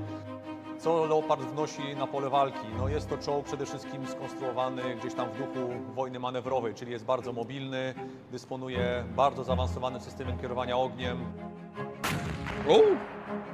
The new Leopard tank is a wonderful piece of military engineering. Get yours today for only $1.9 million. Man, honestly, that's kind of cheap for those things. Like they're usually like 3 or 5 million or something. Prices are not accurate. Make sure you call later to check later. You cannot count on anything that I tell you. Like, just put that in the contract. Like, everything I told you may not be true. The biggest first, and that's because the Leopard 2A4 tank is the fastest on the battlefield. It's the first to arrive. Holy moly. What we're aiming to do here is to give the Ukrainians the ability to become more self-sufficient. Also, by the way, other Ukrainians. Unfortunately, I just want to say this out loud real quick because I don't want Heisey King to get the wrong idea. Also, I'm lagging, by the way. But Heisey King, by the way, I did not delete your super chat because you simply mentioned someone. It was the other channel mentioned, by the way. Also, I didn't do that to pick on you either, just to let you know. We just cannot let the mention of other channels come in here, or otherwise it'll start happening all the time. But thank you for the support. And also, Heisey King, I do have to add on to that. I did see it come in, and the other channel that was mentioned in the super chat, we have not necessarily had the greatest relation with either, and so that's generally why the comment was removed by Matthew, because if we allow the speaking of that channel once, then we're probably going to have a load of people coming in afterwards making comments about it, and so that's generally why we have a rule that we do not allow other YouTube channels to be mentioned by name unless we mention them aloud ourselves. But with that, I hope that does address that. Well, sorry about the confusion on that, though, Heisey King, and I'm sorry that the message was deleted. But we will make sure to recap what it said, because I do remember what it said, and we will talk about it. It's just that we have to kind of censor the name of one of the people that was specifically mentioned, one of the other channels. Because you did say Hot Dog Man, which didn't name one channel, but then the other one, the specific name was mentioned, and we don't really have great relations with that channel. At all, to be entirely honest. On the main battle tank. I'm very proud to be a part of the support of the Ukrainian soldiers. It's one of the proudest thing I might do here in the force. This will be an experience that I bring home.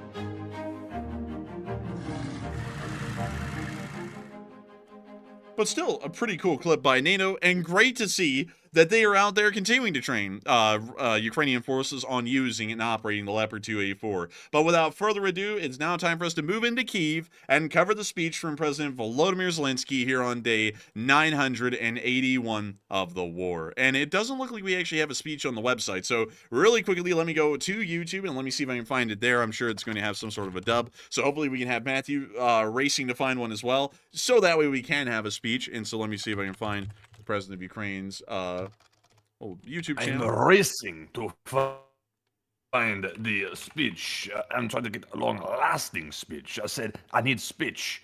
So let me do an actual search here. Oh, come on, YouTube! You've taken away my search bar. What's going on with YouTube today? Oh, dang! There's not one on his actual YouTube channel. So if you can find one, it'll be a miracle. Yeah, let me do a little bit of looking here. Once YouTube gives me back my search bar, Zelensky speech. Let's see here. Oh my God, man, he took a night off. I can't believe it. That's very rare for Zelensky. He usually does one every night, but he does not have one tonight, sadly.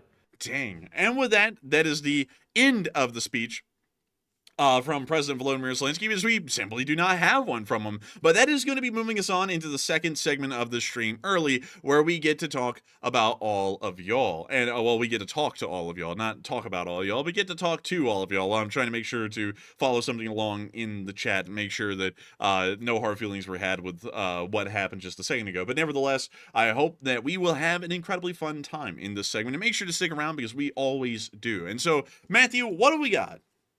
All right, so moving on here to our Super Chat segment, the last one of the night here. This one, the first one, is going to go to none other than, let's see here, it's Stevie Augie, I believe is how it said, 1992, and thank you very much, Stevie Augie, for that support. He said, I'm German, and my great-grandfather served on the Eastern Front, and he recently passed, and I kid you not, we were watching Ukraine, vids in the hospital together, and he just said, proud to see proper Eagles over Russia again. Interesting. That's very interesting to hear, Stevie. And I got to thank you for the support and helping this channel keep on running. And that is a very interesting thing to hear. I see that you're laughing with the sweaty face emoji as well, and I'm like, that's interesting. But still, thank you so much for the support, Stevie. I hope that does address that the best I can. And with that, we are on to the next one. All right, and our next super chat here is going to go to none other than, my spreadsheet will stop lagging here. This one goes to Ambi Pambi, who's a longtime channel legend and puts in a $21 donation. And thank you very much, Ambi Pambi, for that support. Hey! They said, hey guys, here's some more money. Thank you. They said, I'm getting good at this, and I figured out that the kids have more money early morning. And hey, that's where China got the early bird gets the worm thing, and they were robbing American kids of lunch money. Okay. Well, I do thank you so much for the support, Ambi Pambi, and I thank you for supporting the channel. And I guess that maybe is what China's been doing for a little bit on the trade side of things, but who really knows? But I do thank you so much once again for the support and helping this channel to keep on running, Ambi Pambi, because if it was not for folks like you, we wouldn't be able to make this thing possible and keep this thing running. And so a massive thanks to you so much once again. I hope that does address that incredibly well. And with that, we are on to the next one. But a big thanks to you once again. Yes, indeed. And also, Vinnie Max said, can I get a yarm? And there you go, yarm. But anyways, moving on here to our next super chat. This one goes to Enforcer Dog Jaya, who puts in a $20 donation. And thank you very much, Enforcer Dog Jaya, for that support. We appreciate it. And he said, now that I'm in a different time zone and not working nights, the stream starts when I'm getting ready for bed. And it's been difficult to catch the streams, but I'll always be loyal to the Enforcers and the LSA, and y'all are YouTube's best. And really big thank you for the kind words. That's very high praise. Oh, we appreciate that, Enforcer Dog Jaya. We really do. And I do thank you so much for the kind words, Enforcer Dog Jaya. And I hate to hear that you're starting to catch the stream right when you're starting to go to bed, and we're not able to accompany you in the nighttime shifts. But beyond that, Enforcer Dog Jaya, I do thank you so much for the support and the kind words as well, because folks like you help this thing to be possible and help us to keep this thing running. And I got to give a massive thanks to you so much once again for having been here for quite a while at this point and continuing to support this channel and make this thing possible. And so a huge thanks to you so much once again. And with that, we are on to the next one. All right, and the next one here goes to none other than Chris's mom, who makes a return once again and puts in a 20. And thank you very much, Chris's mom, for that support. And it said, in 2022, NATO revised its doctrine due to the Ukraine war, naming Russia a direct threat and bolstering defenses on the eastern flank, and new strategies focused on deterrence, crisis management, and cooperative security. Now, you know, interestingly enough, Chris's mom, if that is indeed the new doctrine there, we are not following that doctrine hardly at all. Like, deterrence is basically non existent right now in NATO. Everybody's doing whatever the hell they want. So I would say that one's not being upheld. Crisis management, maybe a little bit. And cooperative security, I would say no. The U.S. is bossing people around like crazy, and there's no cooperation at all. It's just the U.S. issuing orders, and people better follow them, at least from my perspective. So if that's indeed the doctrine, then that really should be followed because it's really not. But Enforcer, what say you? I would largely have to agree with Matthew there. That is the new NATO strategy from what I understand as well. But the United States doesn't really follow that at all, and it doesn't really allow a lot of breathing room for allies to cooperate with America and figure out the strategy. We largely just dictate what the strategy will be, and it largely is backing off and conducting appeasement, which also isn't really dealing a lot with strengthening our eastern frontier. It's more so weakening it over time.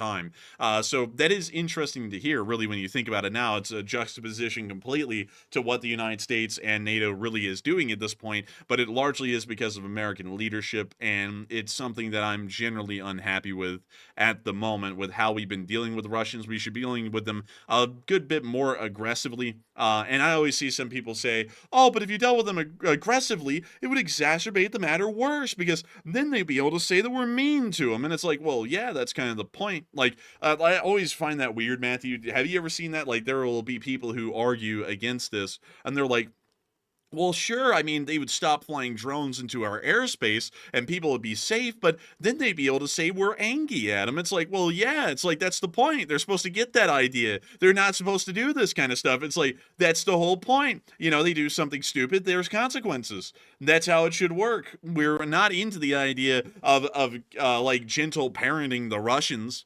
Like, that's not at all what we're trying to do with them. We're trying to make sure they don't kill NATO citizens. That's generally what we're doing. And, well, that's generally what we're supposed to be doing, and I don't really see that much, to be entirely honest. I really see the opposite. But with that, Well, you know, the only way you really create deterrence is you have to put fear in the people that you're trying to deter. Because otherwise, why would they not do something? For example, Russia being the country it is, and Putin being very, I guess, I don't know what the right word is. It's not imperialistic. That's not the right word. But he's going on conquest of other countries, and he wants to go take back Ukraine. Like, he'd been wanting to take Ukraine for a long time. He started off with Crimea, and then he started going, obviously, to the main country of Ukraine to take the whole thing. So the fact that we just sit back and say, oh, like, don't do this, we let him do something, and then we say, oh, okay, we draw the line again in the sand and say, okay, don't cross this line. He crosses over it again. He knows he can cross the line every single time, and there's going to be no consequences. So why would he not keep going? Obviously, he's going to keep going, and no matter how much aid we give Ukraine, he's going to keep on crossing those lines because he knows that there's no spot that he can cross that suddenly NATO's going to be like, okay, you've done it now, and you're going to get some consequences. He knows that's not going to happen under the current scheme. There has to be unpredictability here. Like, he cannot be able to predict every single action that NATO's going to take in response to something. That's the only way you create deterrence. And also, Mr. Corky's going berserk behind me. Let me see what he's doing real quick. But Enforcer, take it from here. I would have to say that is dead on the nail again. I did hear Missile Wiggy and his little caller in the background. He's like, I want out, man. But beyond that, I will say that we actually have to create some sort of deterrence against the Russian Federation. Otherwise, they're going to continue to push the envelope until it goes beyond the breaking point, and then we're forced to get involved in a full-scale war. And I'm sure everyone can agree we do not want to be in a full-scale war if it's avoidable, and so for that reason, we have to act with strength at the onset, so that way we can avoid having to fight a war and have to really pull out unbelievable strength in the long term. And so with that, I hope that does address that the best I can, at least as best as I possibly could. And with that, I think we're on to the next one. Matthew, is Mr. Wargy all right? Yes, he's okay. I think he just was making some bad dream or something like that because he jumped up and started shaking and shivering and stuff like that. So I don't know what was going on. But he's good now. You heard that talk about deterrence and it got him worked up. But anyways, moving on here to our next one. This one goes to Heisey King, who puts in a $15 donation. And thank you very much, Heisey King, for that support, of course. And he said, Hot Dog Man has been super mad in his vids lately and was blocked by a few high-ranking. And I thank you so much for the support, Heisey King. And I thank you so much for the support. Your other $5 super chat, because I saw you say this in the chat, you're like, they just deleted it. We didn't delete it. It is still in the register, and we did call it off right there, but all three $5 super chats. And I thank you so much for the support. But the interesting thing is that we actually are not on good terms with the specific person that blocked the hot dog man. We actually blocked him at a point because of some of the stuff that he did. It's a pretty in-depth bit of channel lore with kind of how we've existed in the YouTube space.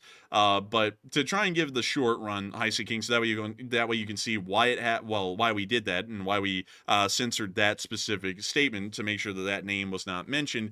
Way back in the day, the hot dog man was saying some very slanderous things about this channel, and I mean they were extremely slanderous things. He still says them, but nevertheless at the time it had gotten so serious of statements and claims that we decided to open up legal action against him and start a lawsuit. So we started it, and then he decided to start going even further, seeing how much more he could push the envelope. So he started using our entire streams at points without our permission and just uploading them like an entire hour and a half of one without any permission at all, with no additional commentary or anything added to it, or really at all. Because the thing is with copyright protections, these streams are copyright protected. We're the ones talking on the stream. We're the ones putting it together. And so everything that we do and say on the show, you can't just go and like record the whole thing and then re-upload it on another YouTube channel. That's a copyright violation.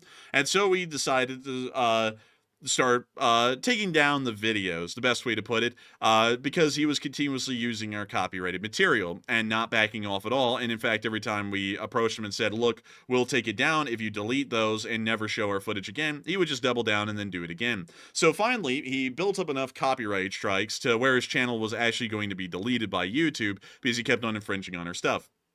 And so in comes the other guy that you mentioned in the super chat, and he decides that he's going to tell us what we're going to do and what we're not going to do, or else he's going to inflict some consequences on us. We told that guy to kiss our ass, because who in the world is this guy to come out of the blue and start telling us what we're going to do, considering that he's not the guy who's been attacked for an entire year up to that point with insane statements by this guy. And so we ended up blocking him and just telling him, you know, get lost and kiss our ass. And so that's why we didn't want that guy's name specifically mentioned in the super chat. We thank you so much for the support though, but I hope that does give a little bit more to the story there as to why we don't really want his name mentioned specifically. But we did hear about that, and that's something that I find really interesting, because for a little while there, to kind of get into like the aside of everything else that happened in the community, well, at least this little community, after that happened, everyone wanted to rally around the hot dog man and act like the hot dog man was this great guy who had just been done wrong. He's actually really cool, and we're dicks for what we did to him. And so they all started like trying to do stuff with him, and they really started to quickly realize how insufferable and how psychotic this guy is. And so he ended up getting into a fight with another guy who actually was like one of his big supporters in that whole spat that happened in between us and him. He ended up getting in a fight with that guy, and they both went at it publicly. And then he ended up getting in a fight with the other guy, the Welcome Back Defenders guy that you're talking about in your super chat. And then Welcome Back Defenders blocked him. So that's how all of that worked out. Like, what's crazy is that the guy is so insufferable, even the people who backed him up when we went after him eventually ended up going after him in their own way, and all ended up blocking him and having nothing to do with him from that point forward.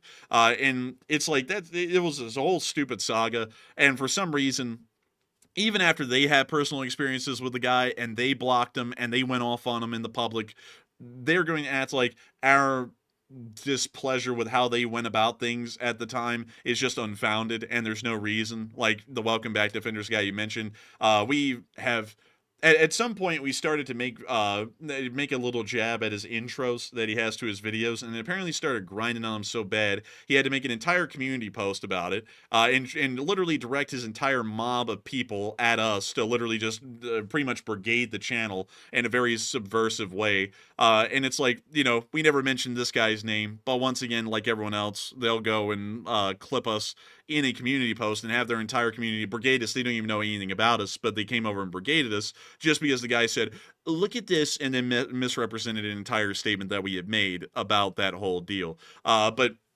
still, that's kind of the whole story. That's why we didn't mention that guy.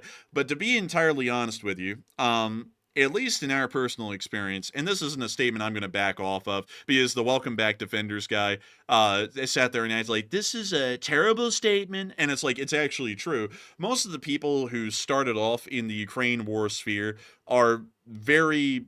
and this is not all of them, of course, but this is some of them, are very two-faced people. Like, they put up forward a certain kind of persona when they're putting out their videos and their streams, but when we deal with them behind the scenes, they're almost completely different people. They're actually mostly very rude most of the time, and that's largely what we've dealt with. Now, that's not to say that the entire YouTuber world is like that, because for a little while, this was the only part of YouTube that we dealt with, and so we were like, I guess every YouTuber is an asshole. But as more YouTubers have come out of the woodworks and said that they've enjoyed the channel and have really actually had some pretty good dealings with us, you know, now we're starting to see it really is just a handful of these people who are in the same segment that we're in, that are like this. I don't know why that is the case. Like, I don't know what attracts people that are assholes into the segment, like a decent amount of them. I don't know what's up with that. But still, it's weird. It's very bizarre. The Hot Dog Man was our first experience with that, and then he expanded it into the rest of them. We don't get into, like, the whole beef, though, in naming people, because I find that stupid. Like, if I, like, let me put this out there, my opinion on that. If I have a problem with someone, that's my problem. And while we'll kid around and joke about it, and if any of y'all know who these people are, y'all know because y'all were kind of involved in it, we don't want people just going and brigading people out of the blue. Because if I have a problem with someone, it's a person-to-person thing. I'm not going to be I'm not going to be petty like other YouTubers are and be like, hey, I don't like this person, so I want my whole community to go brigade them and try and destroy their channel if they can. That's entirely like the dumbest thing I've ever seen. But I hope that explains that all the best I can, High Sea King, to kind of give like the whole background as to why that happened. But I still thank you so much for the $15 super chat and helping this channel to keep on running, because if it was not for folks like you, we wouldn't be able to be on air and make this thing possible even up until the present day. And that's also another thing that really makes us a little unhappy with these people. And I'll put that out there. Many of y'all will know that there was a time in the channel that we call the Dark Ages, and we don't really mention it a lot anymore, but the Dark Ages lasted from October of 2023 all the way up until about February. It was actually my birthday of this year, February 15th of 2024, and that was called the Dark Ages of the channel. And the reason was because when that whole thing with Hot Dog Man happened and a couple of these people rallied behind him, they all tried to make sure that our channel would just get buried or completely destroyed because they were just trying to pile on us en masse. And so that was considered the Dark Ages of the channel because we lost a couple of thousand subscribers because of that. But then over this year, due to a lot of hard work and good effort on covering news, the channel has grown double-fold. Well, the channel has grown twofold. It's grown from 150,000 subs to 300,000 subs. And we always notice that it's interesting how the dynamic has changed with the growth of this channel. People treat it differently now, and I'm always getting a little bit of an interesting question out of that. I'm not going to say it on stream, but I always get an interesting question out of that with why the hell is it different now that we're a larger channel? You know, because back in the day, some of these people had no problem with just trying to curb stomp us because they didn't know the situation and they wanted to step in and act like they were going to tell us what was going to go on. And now that we're a bigger channel, some people want to go about this a little bit more fragile-like, and I find that very interesting. But still, didn't mean to lore dump on you, on everyone there a little bit with what has happened behind the scenes in this channel. But suffice it to say, I don't really have, Matthew and me don't really have positive opinions on at least half of the people who are in the Ukraine war reporting sphere. Doesn't make me any less pro-Ukrainian. I still have my reasons for supporting Ukraine, which is in American and Western interests. But at the same time, don't ever expect me to be a guest on most other people's channels that are in this segment, because most of them have either, for some reason, gone out of their way to have bad dealings with us, or we've ended up having bad dealings with them. But anyways, I hope that does address that fairly well. And with that, we are on to the next one. All right, so moving on to our next one. And also, by the way, to the guy who said it, this is boring. I came here for news. The news was earlier, my friend. Back up the stream and go watch. Also, but anyways, wait, hang on. One more thing. Schwan said he quit hating you like his hot dog job. No, that's not true, actually. He's still hating on us. He's just keeping it a little low-key now. And that's something else interesting that we've noticed. A really big YouTuber which we will mention because he's a fan of the channel. Keemstar watches this channel now, and he's made it fairly public recently. We don't know how long he's been watching, but he has been watching. We thank him for watching. We think that's really cool. But beyond that, since Keemstar has shown up, the interesting thing is that this guy has gone very low-key with mentioning us. Like, no joke. Like, that's not something that I'm making up. Matthew can tell y'all because we've been observing that there are no more hit pieces, and there are no more comments about us officially on Twitter or on YouTube channel by the Hot Dog Man. But we did see this meme, which Matthew showed me in the Discord, which I'll show y'all right here, that he did make today, of a Spirit Halloween costume, calling us a grifter. So no, the guy still does hate us, and he makes us his, he makes it his job to hate us, but, you know, at the same time, you know, that's why we keep it going, because if we dropped it, and we've tried it a million times before, we will drop it and be like, okay, I guess it's over now. He stopped talking about us. And then the guy will just stir up the shit again when his channel is failing. And his channel is in the middle of failing endlessly right now. So he's always going to bring us up whenever he thinks it's the end and he's got to do something to, like, kickstart his channel. So that's why we just never stop making fun of the guy. Like, I'm fine with that eating at him, because he meant that he was going to try and have someone or something physically harm us for years at this point. He almost had us swatted when we were at law school. He's doxed our house a million times back when we were living with our parents in the basement. He's doxed us a million times there and tried to have people show up. He, hell, made an animated cartoon of armed gunmen showing up in a van to our house, beating us up, and then robbing us. Like, the guy is a sick individual. And not only that, he actually has a criminal record of several misdemeanors. This is not a nice guy. And if I can do just small jokes that most of y'all don't even know who we're talking about, but that guy in his community knows that we keep talking about him, I will, because I do want the jokes to eat at the guy. That's like the entire purpose of doing that. Not that he lives in our head rent-free. I just got to make sure the guy is not living a peaceful, happy life, at least mentally. He's got to know that we're going to continue ratting on the guy until he either quits YouTube permanently or something along those lines. And that sounds vicious, and it is, but he's an asshole and he gets what's coming to him. And so with that, I hope that does address all of that incredibly well, and we are on to the next one. All right, and our next one here goes to Dupper Bob, who puts in a $10 donation. And thank you very much, Dupper Bob, for that support. And also, I just noticed you have that Disney cartoon dog as your profile picture. I don't know what that is. I think it's from the Lady that in the one Tramp where they ate spaghetti. Yeah, the dog that ate spaghetti. I don't remember the movie, but I remember that part. But Dupper Bob said, my hot dog money, I'm going to eat pizza now. Thank you for the support, Dupper Bob. And we will have a hot dog, thanks to folks like you, Dupper Bob. And I got to thank you so much once again for being an old guard of this channel and an absolute legend, because if it wasn't for folks like you, we wouldn't be able to make this channel possible and keep this thing running. And so a big thanks to you so much once again. And with that, we are on to the next one. Also, by the way, I hope that you enjoy pizza, because pizza is great. You can have so many different varieties of pizza. It's wonderful. I've never had, though, one of those Chicago deep dish pizzas. Have you seen them before, Matthew? Oh yeah, I know what those are. Those are tasty looking. Dude, those look so freaking good. Like, I'll show y'all one right here. Man, like, that just looks good. It literally looks like a pie. I guess that's why people sometimes call them pizza pies, because that looks like a pie. I want one of them. I've never had one in my life. We've had New York style, and I think we've had Detroit style, which are the ones that are in squares. But we have never had Chicago style. And I want to get a Chicago style pizza someday and actually give it a shot, because this just looks freaking good. But still, like this one. Oh my goodness. Yeah, that looks so good. Also, by the way, I just got to correct this real quick. I don't think, like, we don't show our faces on camera so nobody knows who we are.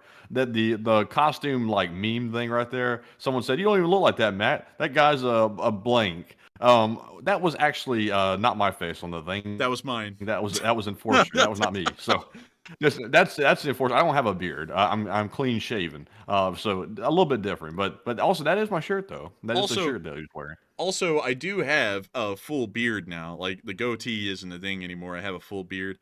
And also, it looks... I don't know. Actually, that's some kind of good Photoshop to put the Make Russia Great Again on a shirt like that, because I don't think that's the model we have on our website. But still... interesting. No, they took the model. They took the model because it looks like the shirt has like creases in it and stuff, and that's way too advanced for the hot dog people. They took the model. It looks like off the secondary photos, and then they took the head off the guy. Put your head on there. He put on the arms of someone. I don't know whose arms those are, and then also like somehow they were able to get the hand to point at this shirt. Like, I will say, like, someone is wasting their skills here by hating. They could actually get a good job photoshopping stuff, but they're out here wasting their job being unemployed. They're too busy having a criminal record and smoking weed. That's the honest truth. Yeah, that's the truth. But if he ever just hits rock bottom, he could pawn off the computer and get some extra weed. But with that, I hope that doesn't trust out well. And with that, we are on to the next one. All right, and moving on here to our next one, we have a $10 super chat from Mr. Lobotomy. And thank you very much, Mr. Lobotomy, for that support. He said, it was the Forward Assist, and it was added against Eugene Stoner's better advice. Some pretty dark history regarding the M16 program during Vietnam, and they got many GIs killed over contract competition. They did, actually. One of the big things, let me see if I can actually show you all an M16A. Well, actually, look, we have them all right here. Look at that.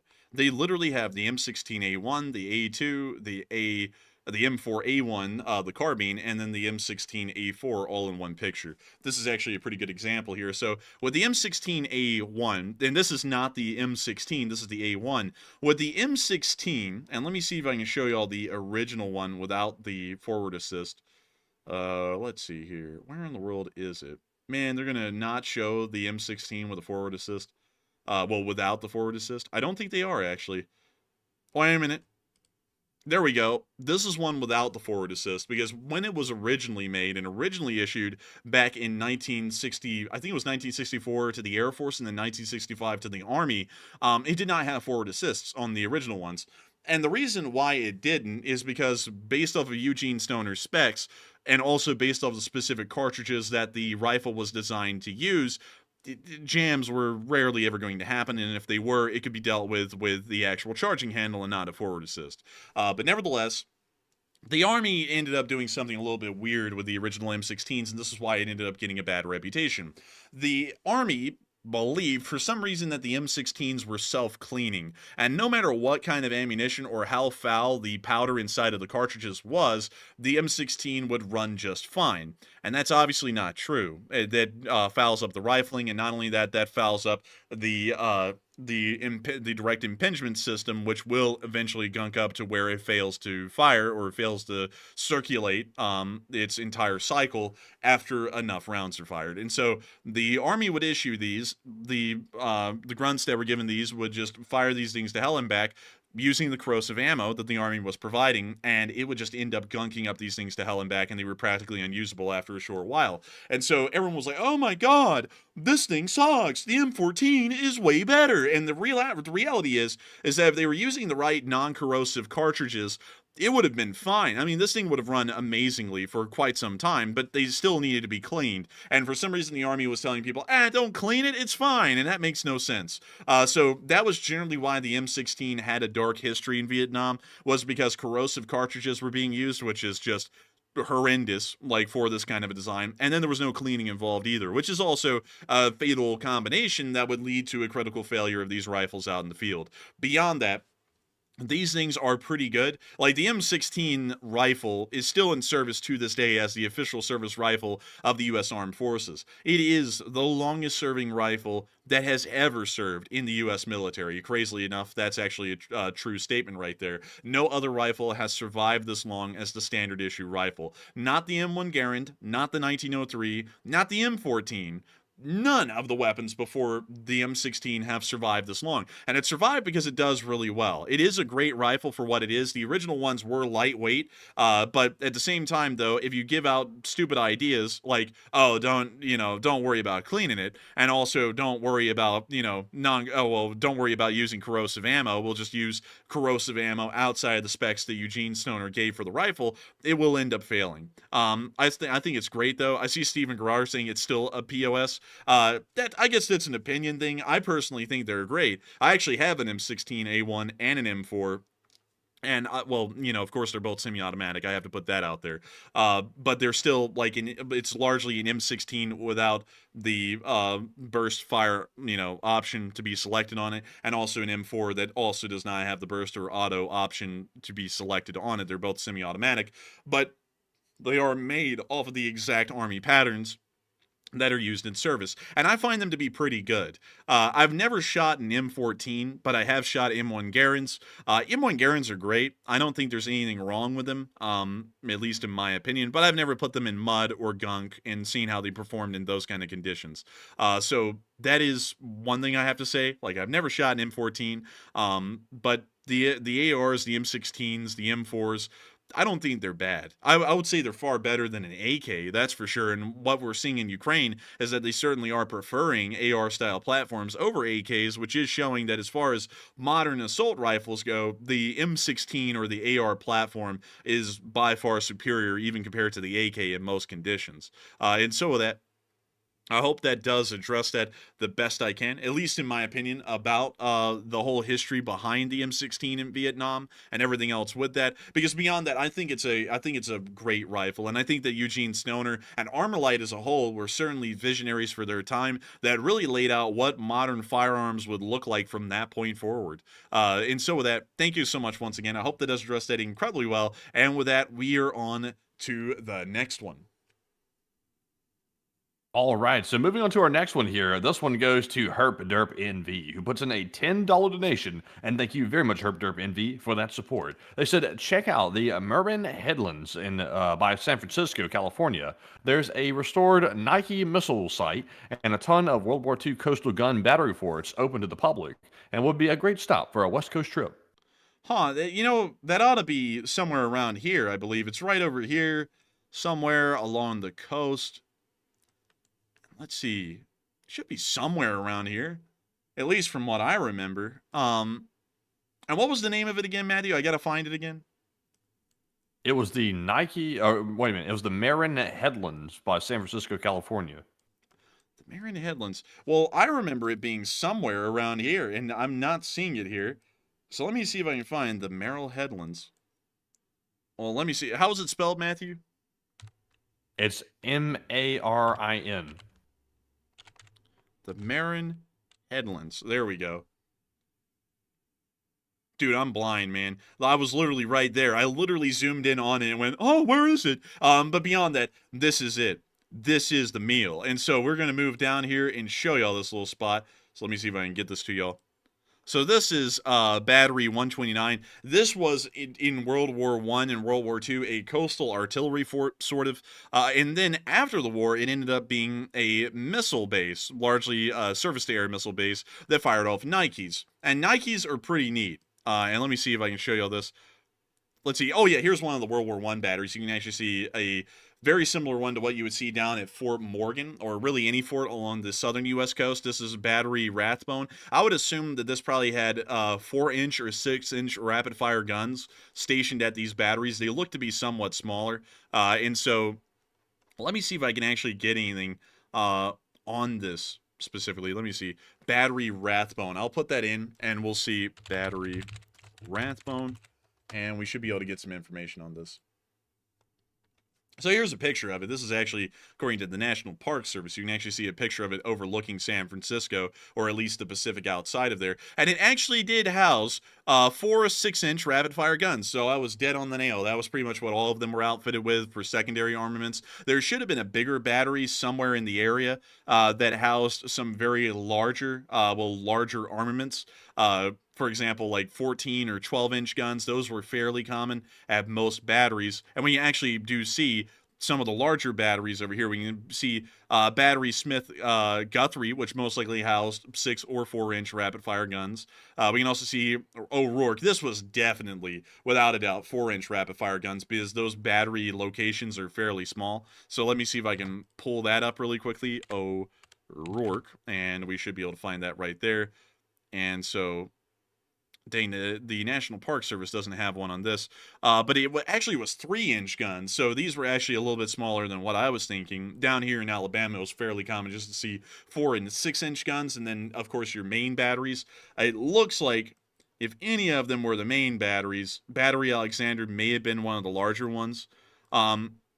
I actually changed that. It was Battery Mendel. Battery Mendel probably had 12 or 14-inch guns, so let me pull that up really quickly. Battery Mendel. And let's see here. Here we go. And Fort Barry. So Here we go. Actually, they have pictures of the fort when it was in operation, just Fort Barry as a whole.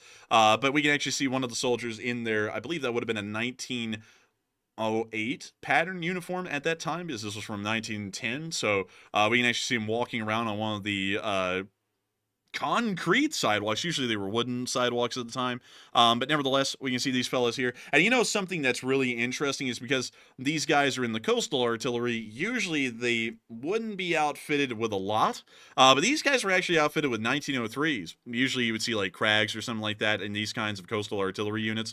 But these guys had 1903s, so they were absolutely juiced, like as far as the small arms went at this battery.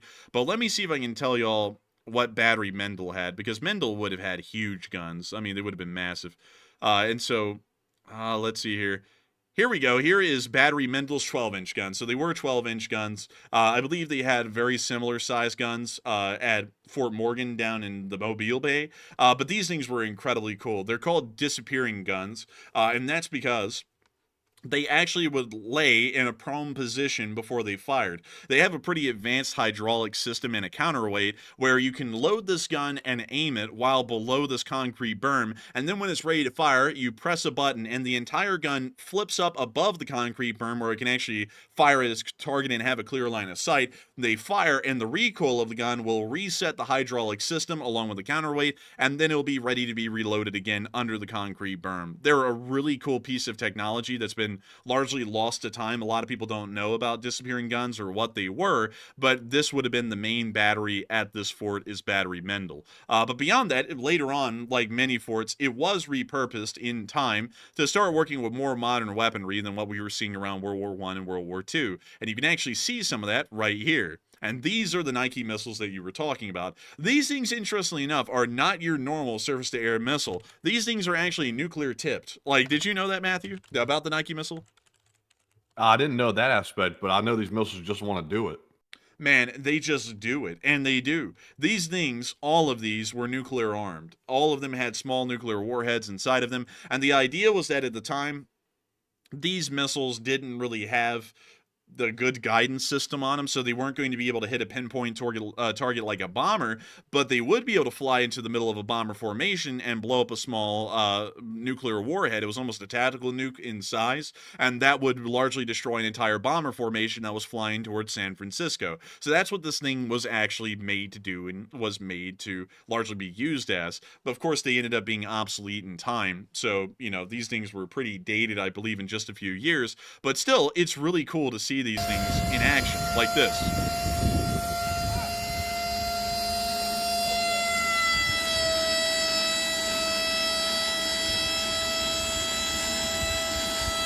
Like, that's just cool. Like, this is literally like some like Johnny Quest looking technology. Huh?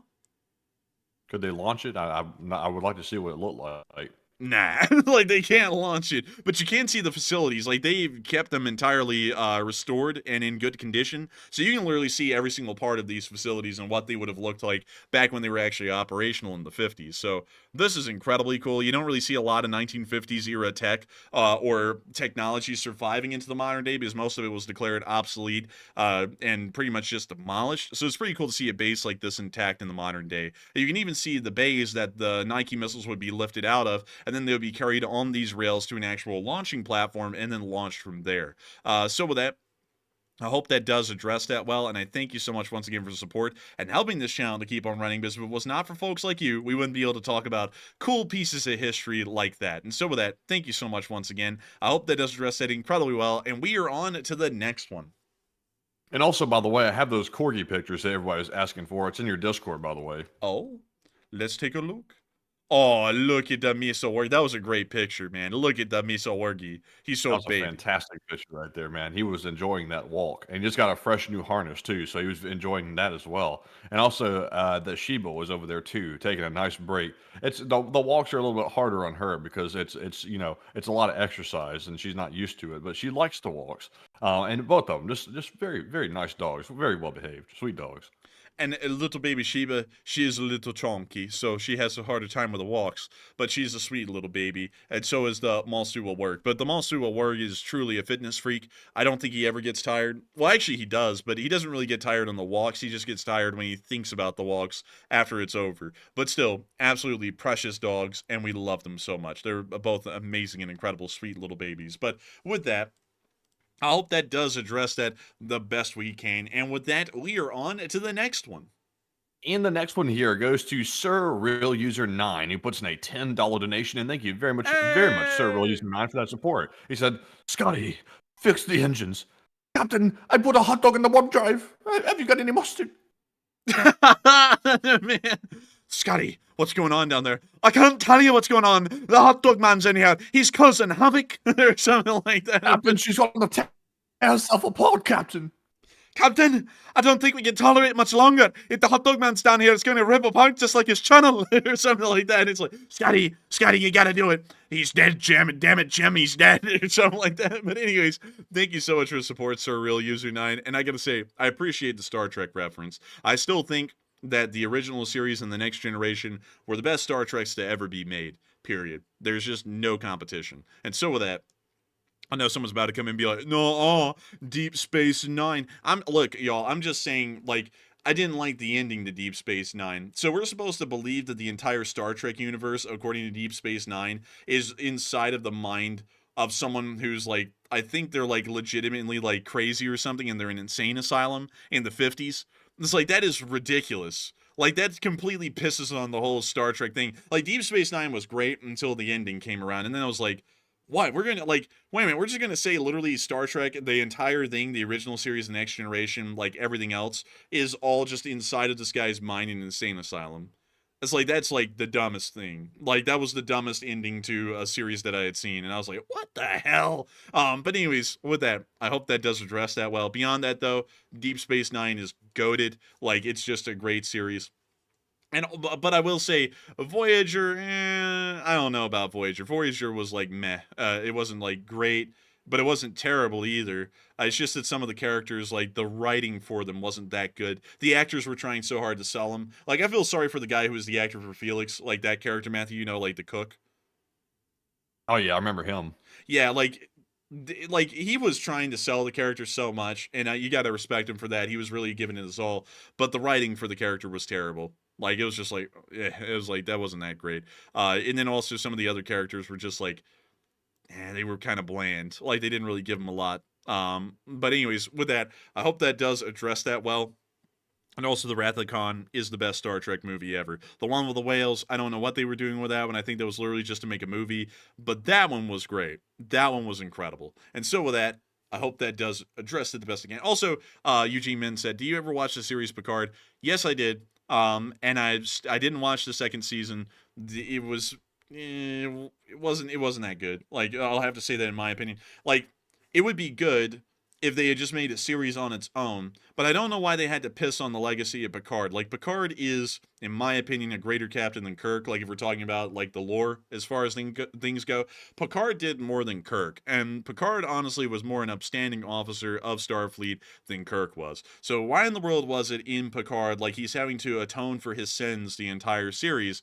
Because it's like, he was, like, the greatest. Like, and then they came up with these things that I guess they just cooked up. Like, he's at fault. Like, he tries to save the Romulans, and he saves a good amount of them, but he's not completely successful, and so a lot of them die, and so he's at fault for even trying. It's like, what is the message of this? Like, what is the moral? He's not supposed to try at all, and he was supposed to let all of them die, or that he was supposed to save all of them, and everyone hates him because he didn't save all of them, yet he was the only one trying. I was like, I don't get that. Like, I was like, that, I just don't like that. Like, if they were going to make a Picard series, I'm totally fine with the plot line they had and everything, but, like, Picard should be revered as a hero. He was legitimately, like, in my opinion, the greatest captain, like, that was ever present in the series. But anyways, with that, I hope that does address that at least the best I can, in my opinion. And so with that, thank you so much once again for listening to my small Star Trek rant. But with that, we are on to the next one.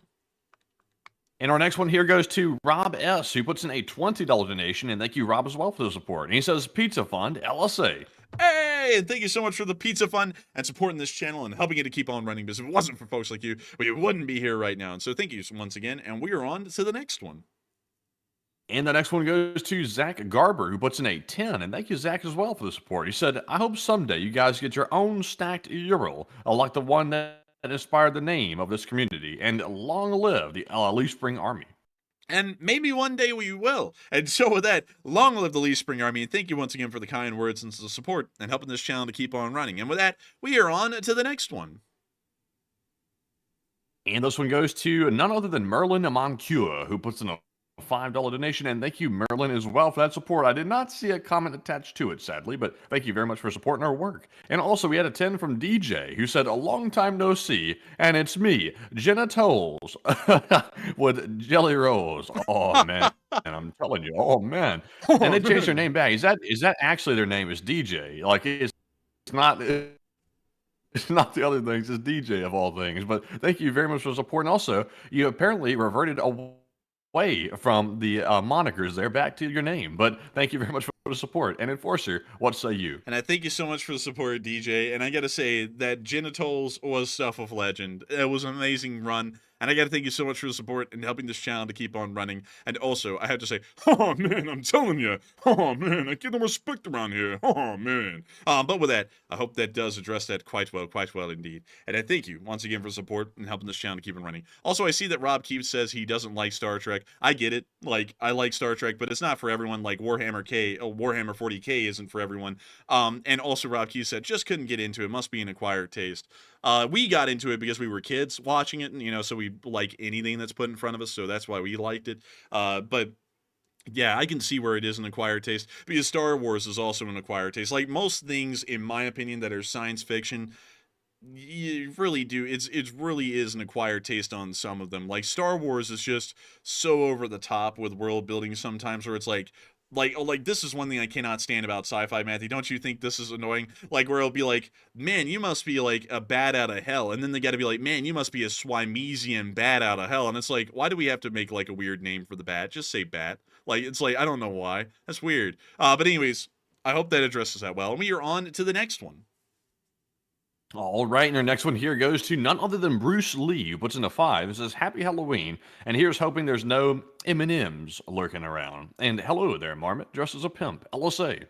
Oh, hello there, and thank you so much for the support and helping this channel to keep on running. And, oh, did I just hear the pimp Marmot?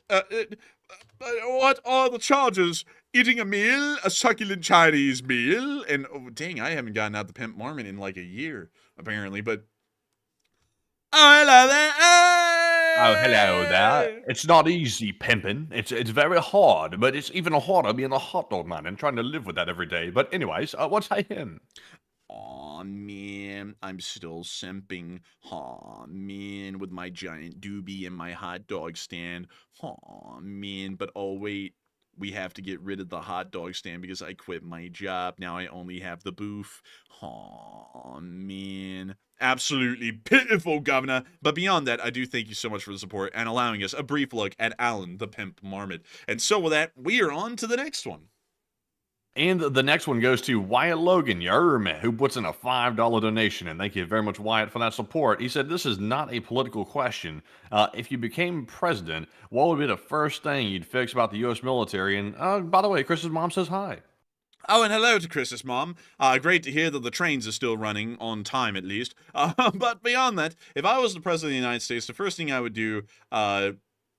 If we're saying something is wrong with the military and it has to be fixed, and I generally think the military does have flaws, but I think they're just kind of flaws that will inherently be there regardless whether you try and fix them or not.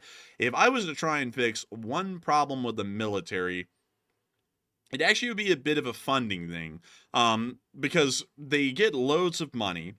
Like, I'm not saying that just to say it. They get almost $1 trillion a year at this point. But for some reason, the Navy is starting to fall behind in modernization goals. I don't know what's up with that, but in that funding, or additional funding needs to be allocated for just 1 year. Funding needs to be provided to begin modernization of the Navy in a practical way. Like, no Zumwalts.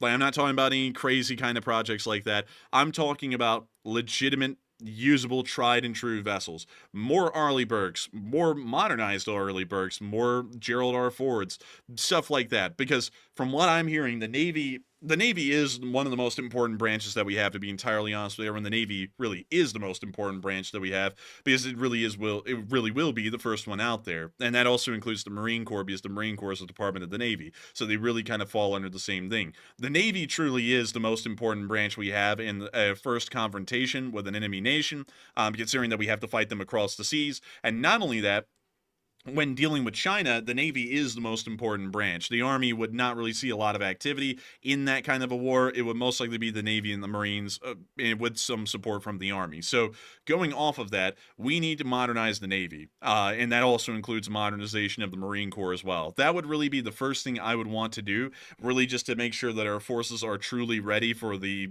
challenges ahead, because America doesn't really have force projection if we do not have the Navy. Like, that's just entirely honest. I know a lot of people put all of their eggs in the Air Force, and that's true. Like, the Air Force is also the second most important, or equally tied with the Navy in importance in the military, at least in a first-hand confrontation. But the Navy truly does have the gravy. They don't just have the air firepower; they have the firepower in all metrics. It's an amazing branch when you really look at its abilities and what it really can do around the world. And so, for that reason, I think that the Navy and the Marines need to be modernized and have the funding allocated for that specifically on day one. That would be what I would do. And so, with that. You know, the real thing that needs to be fixed with the military, which would fix not only one problem, it'd actually fix two different problems at the same time, is they need to start focusing on treating the actual soldiers better than they currently are being treated. Like, I know the military has never been known for being like, roses and rainbows and stuff like that. And it really shouldn't be that way. It's the military. It's not about being cushy. But at the same time, a big reason why they're having a very, very hard time with recruitment is because none of the young people want to go into the military and be treated like crap. Because everybody sees how the veterans get treated when they get out. They're kind of forgotten about. And they're really not taken care of the way they should be taken care of. It's been like that for some time now. And I know they're trying to improve it right now, but it's really not being improved well enough, in my opinion, or at least from what I've heard. So if they would simply fix that aspect and make sure they take care of the soldiers properly and make sure that they have their back, I think they'd fix the recruitment issue, and also they would have a better morale in the military as well, knowing that even though it is tough being in the military, at least they know that everybody has their back and they're not going to be abandoned once they get out.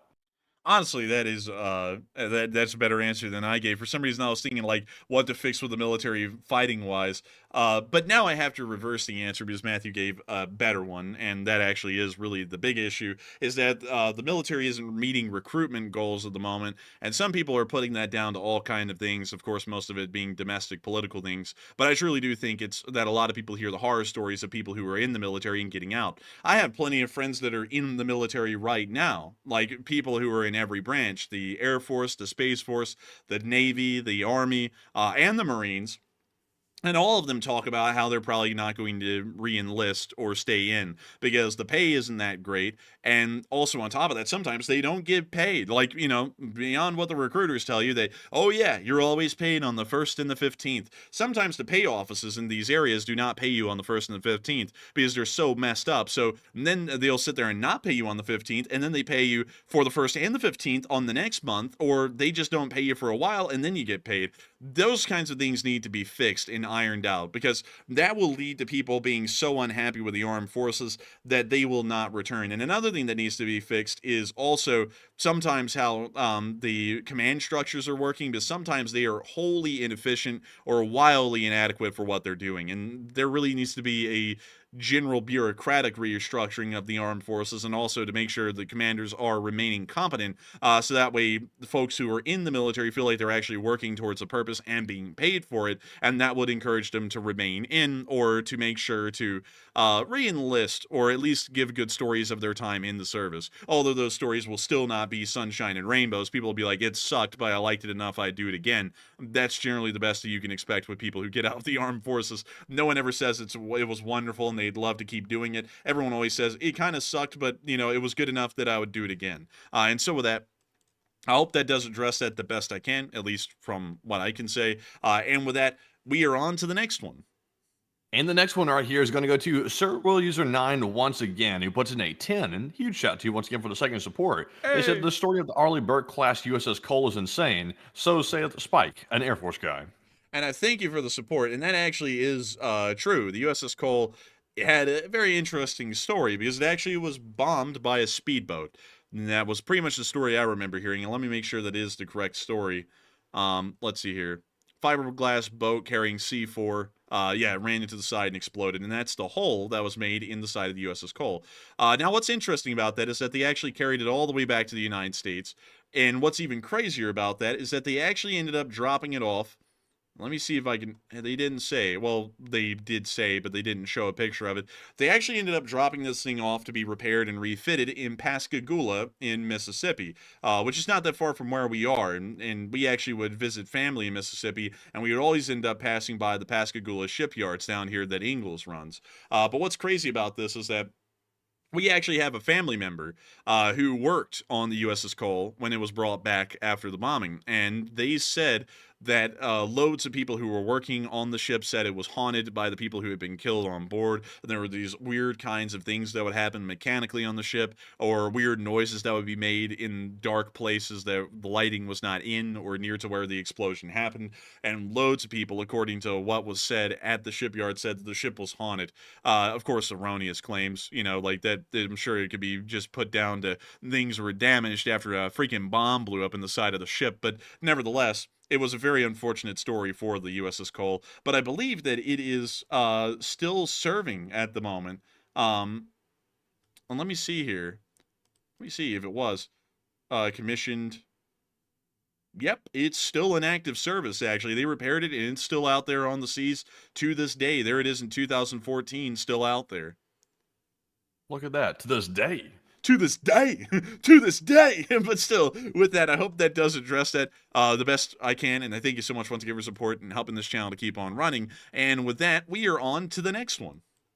And our next one goes to Hwasong King yet again, who puts in another 5 and says, I laugh every time I see Kim Jong in his custom extra belly room jacket. He thinks he's such an awesome strongman like Steven Seagal. Yeah, he really does. And he's just some fat guy who looks like a loser, really. I mean, he looks sad every single time he's out there, like he's missing wings or something like that to eat. He needs to get a $5 fill-up, that's for sure. And so with that, I thank you so much once again for support, Hwasong King. I hope that does address that quite well. And with that, we are on to the next one.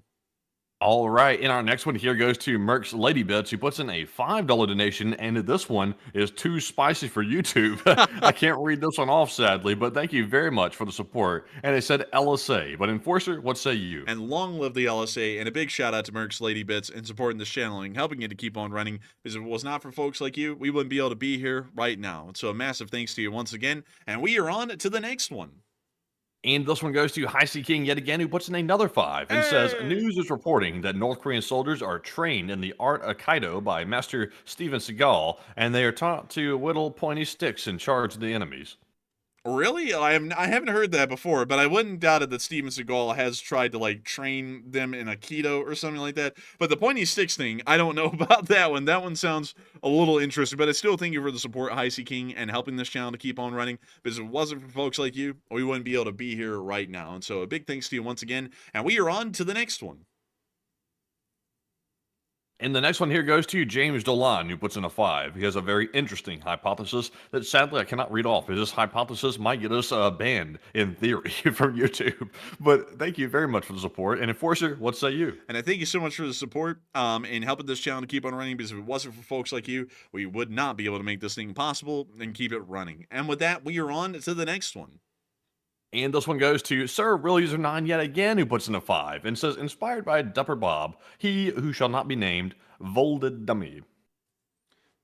Very interested in Volded Dummy indeed. And I got to thank you once again for the support and helping this channel to keep on running, because once again, if it was not for folks like you who helped to make this channel possible and to keep it running, we would not be able to make this thing possible. And so a huge thanks to you once again. And with that, we are on to the next one.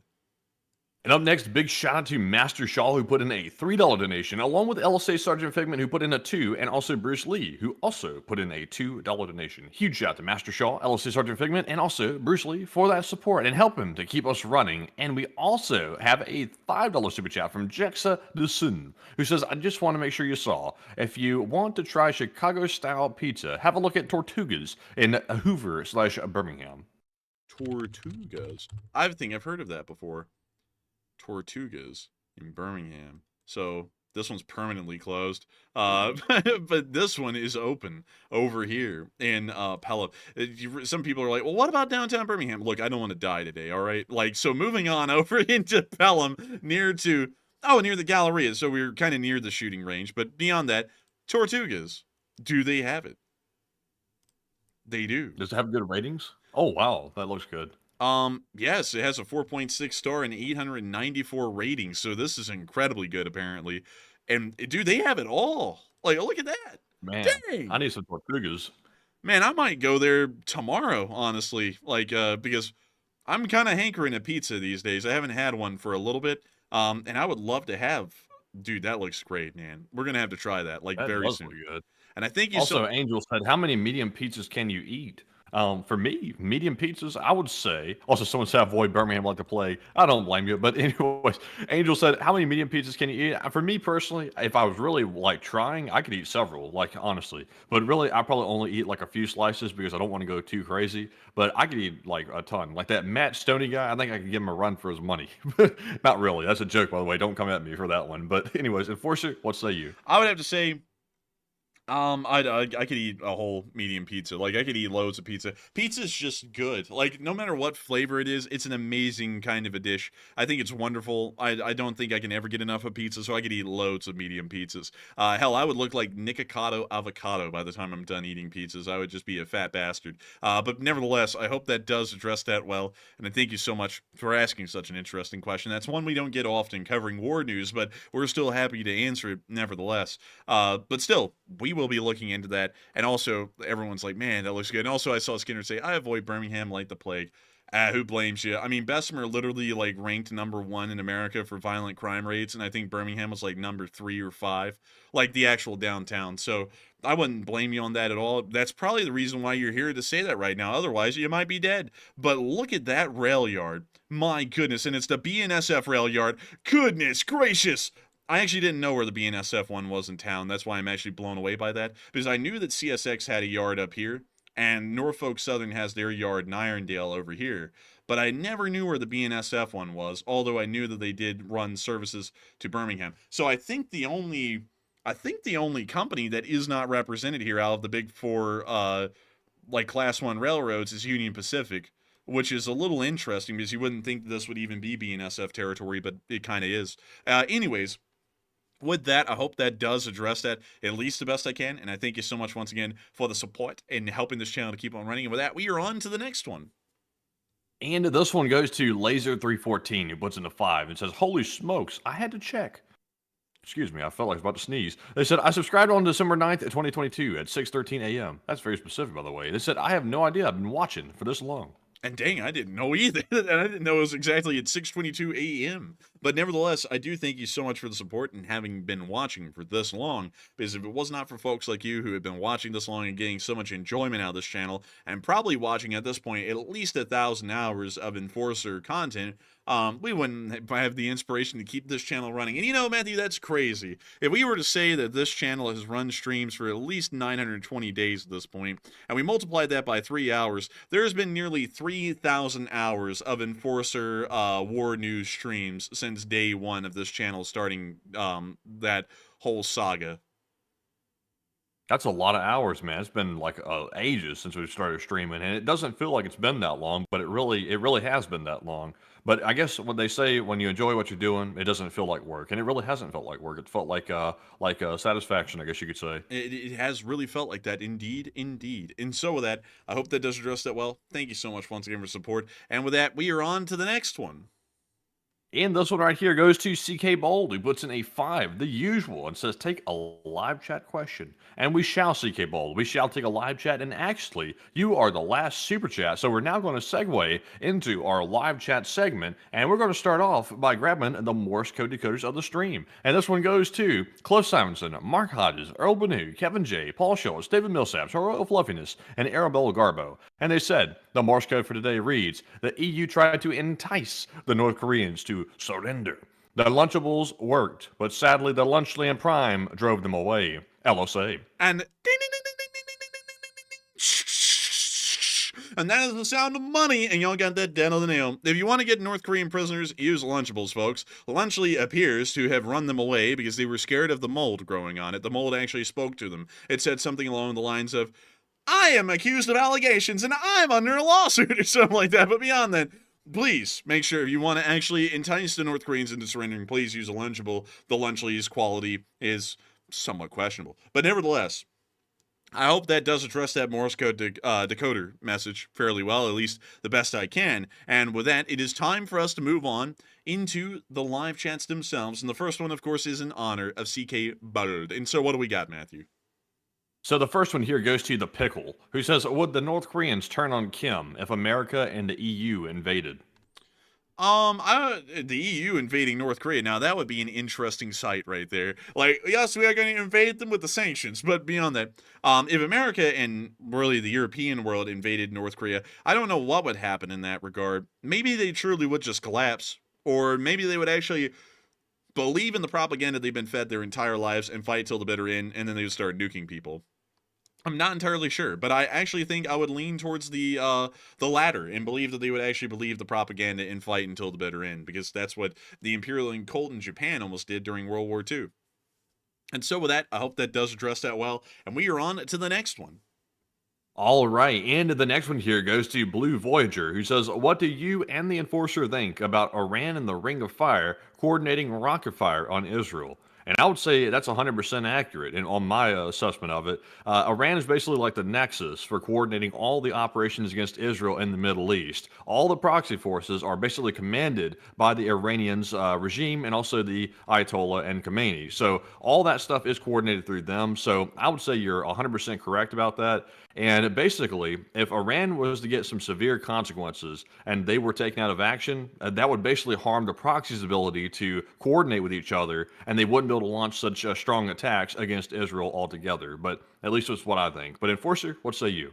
And I would have to say, in my opinion, that I would largely agree with Matthew on that, to the point I really don't have a lot to add. I was like, dang, he kind of summarized that well. And then he was like, Andrew, what do you think? And I was like, man, like, it's honestly the same thing.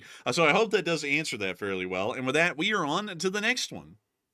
And this one goes to John Sobery, who says, did you get the North Korean bridgeheads being expanded where they blow up the bridges? No, I have not heard about the bridgeheads being expanded because they were blown up. So I have not heard about them being expanded at all. And also, there's castle ruins? Oh, hello there. There is apparently the ruins of a castle in the middle of the DMZ. That's kind of cool. But anyways, with that, I hope that does address that fairly well while I got distracted by that Gyeonggi-do castle ruins. But still, I hope that does address that the best I can. And with that, we are on to the next one. And this one goes to Anonymous, who says, I'm not sure the U.S. can hold Israel back this time on the second time around. And what do you say, Matt? I would personally say, if you're asking me directly, I would say that the U.S. still has the ability to hold Israel back because, once again, the U.S. holds the cards to the military contractors and defense companies which manufacture the weapons that Israel needs. And even though Israel has a very strong industry for military contracting, like, for example, they have Rafael Defense and a bunch of other companies, that is not enough for Israel to defend itself. Also, remember, Israel just got done begging for the, I believe it was the THAAD system. I think they got 2 of them delivered in Israel, and they had to get that from the United States. So the U.S. holds quite a lot of influence over Israel, even though they're a very strong military power, and I think they still have the ability to hold them back, even if Israel wants to go all in on Iran this time. So that's what I think. But Enforcer, what say you? I would have to say that, in my opinion, I do not think that the United States could really hold Israel back, especially after this Iranian attack that's coming around. They probably will this time actually target the Iranian government nuclear facilities and oil depots like they originally would, because this will give them the justification to be able to do such a thing. They'll say, we held back the last time, they attacked us this time, it was a very large, overwhelming attack, we have to knock them out now. And then America really doesn't have a position to tell them, whoa, Jack, don't do it! And if they did, we would look really stupid at that point, to be entirely honest, and hopefully we'd be able to recoup from that at some point in the future, but I would doubt it. But with that, I hope that does address it at least the best I can, and we are on to the third to last question of the night. And we don't have any third to last questions of the night. We have one more question in the spreadsheet. And with that, we are on to the final question of the night. And so, who is the lucky last person who threw in the lucky last question of the night? All right, and that viewer is, guess who? It's Anonymous Mouse once again. And they asked last night, was I tired of their questions? And no, I've gotten 2 tonight from Anonymous Mouse. And they said, would I create an international incident if I purchased one of those Make Russia Small Again shirts and shipped it to Vladimir Soliev for his inspiration? You probably would, and I would 100% back that up, Anonymous. And so if you do that, please let us know, and let us know how that ended up. And so with that, thank you so much for asking a great question to round out this show tonight, Anonymous. And with that, this stream is coming to an end. The time is nigh. It is over. At the top of the hour, 3 hours into the stream starting. I got to thank everyone who was here tonight, all about 10.3 thousand people who were here at the peak, and everyone who has been here so far over the entirety of the stream this night. Around 78,000 people so far. We are entirely honored to be most of y'all's primary source of news. And if y'all have enjoyed it, and this is the first time that you've ever been on this channel, please make sure to subscribe. Make sure to like and comment, as we run this thing 6 days a week. We run it religiously. Unlike many other people who kind of run it on and off, we truly do run this thing like clockwork. And so with that, I thank you all so much once again for watching, and I will see you all tomorrow at 10 p.m. Eastern Time to cover the next 24 hours of news from around the world. And so with that, good night, good luck, take care, stay safe, Slava Ukrainian, long live the Lee Spring Army. The Lee Spring Army will never die. And with that, folks, once again, huge shout out for another great stream tonight. About 80,000 people have watched at this point of ending the stream, which is tremendous to see. And also 3,000 likes. So thank you everybody for smacking that like button, that is. And also, by the way, don't forget to go check out the Make Russia Small Again shirts. They'll be there until Saturday on officialenforcerstore.com. The link is in the description below for that as well. So go check those out, because I've already got my black edition of the shirt, which looks pretty cool. And also a ton of other people have as well. So go check it out. And there it is right there on the screen. But once again, folks, thank you for watching. We'll see you all tomorrow at 10 p.m. Eastern for the next Night of War news streams, and also midday tomorrow as well if there's enough news to cover for the short war video. But with that, Slava Ukraine, Hear 'em Slava, give some rest, and good night.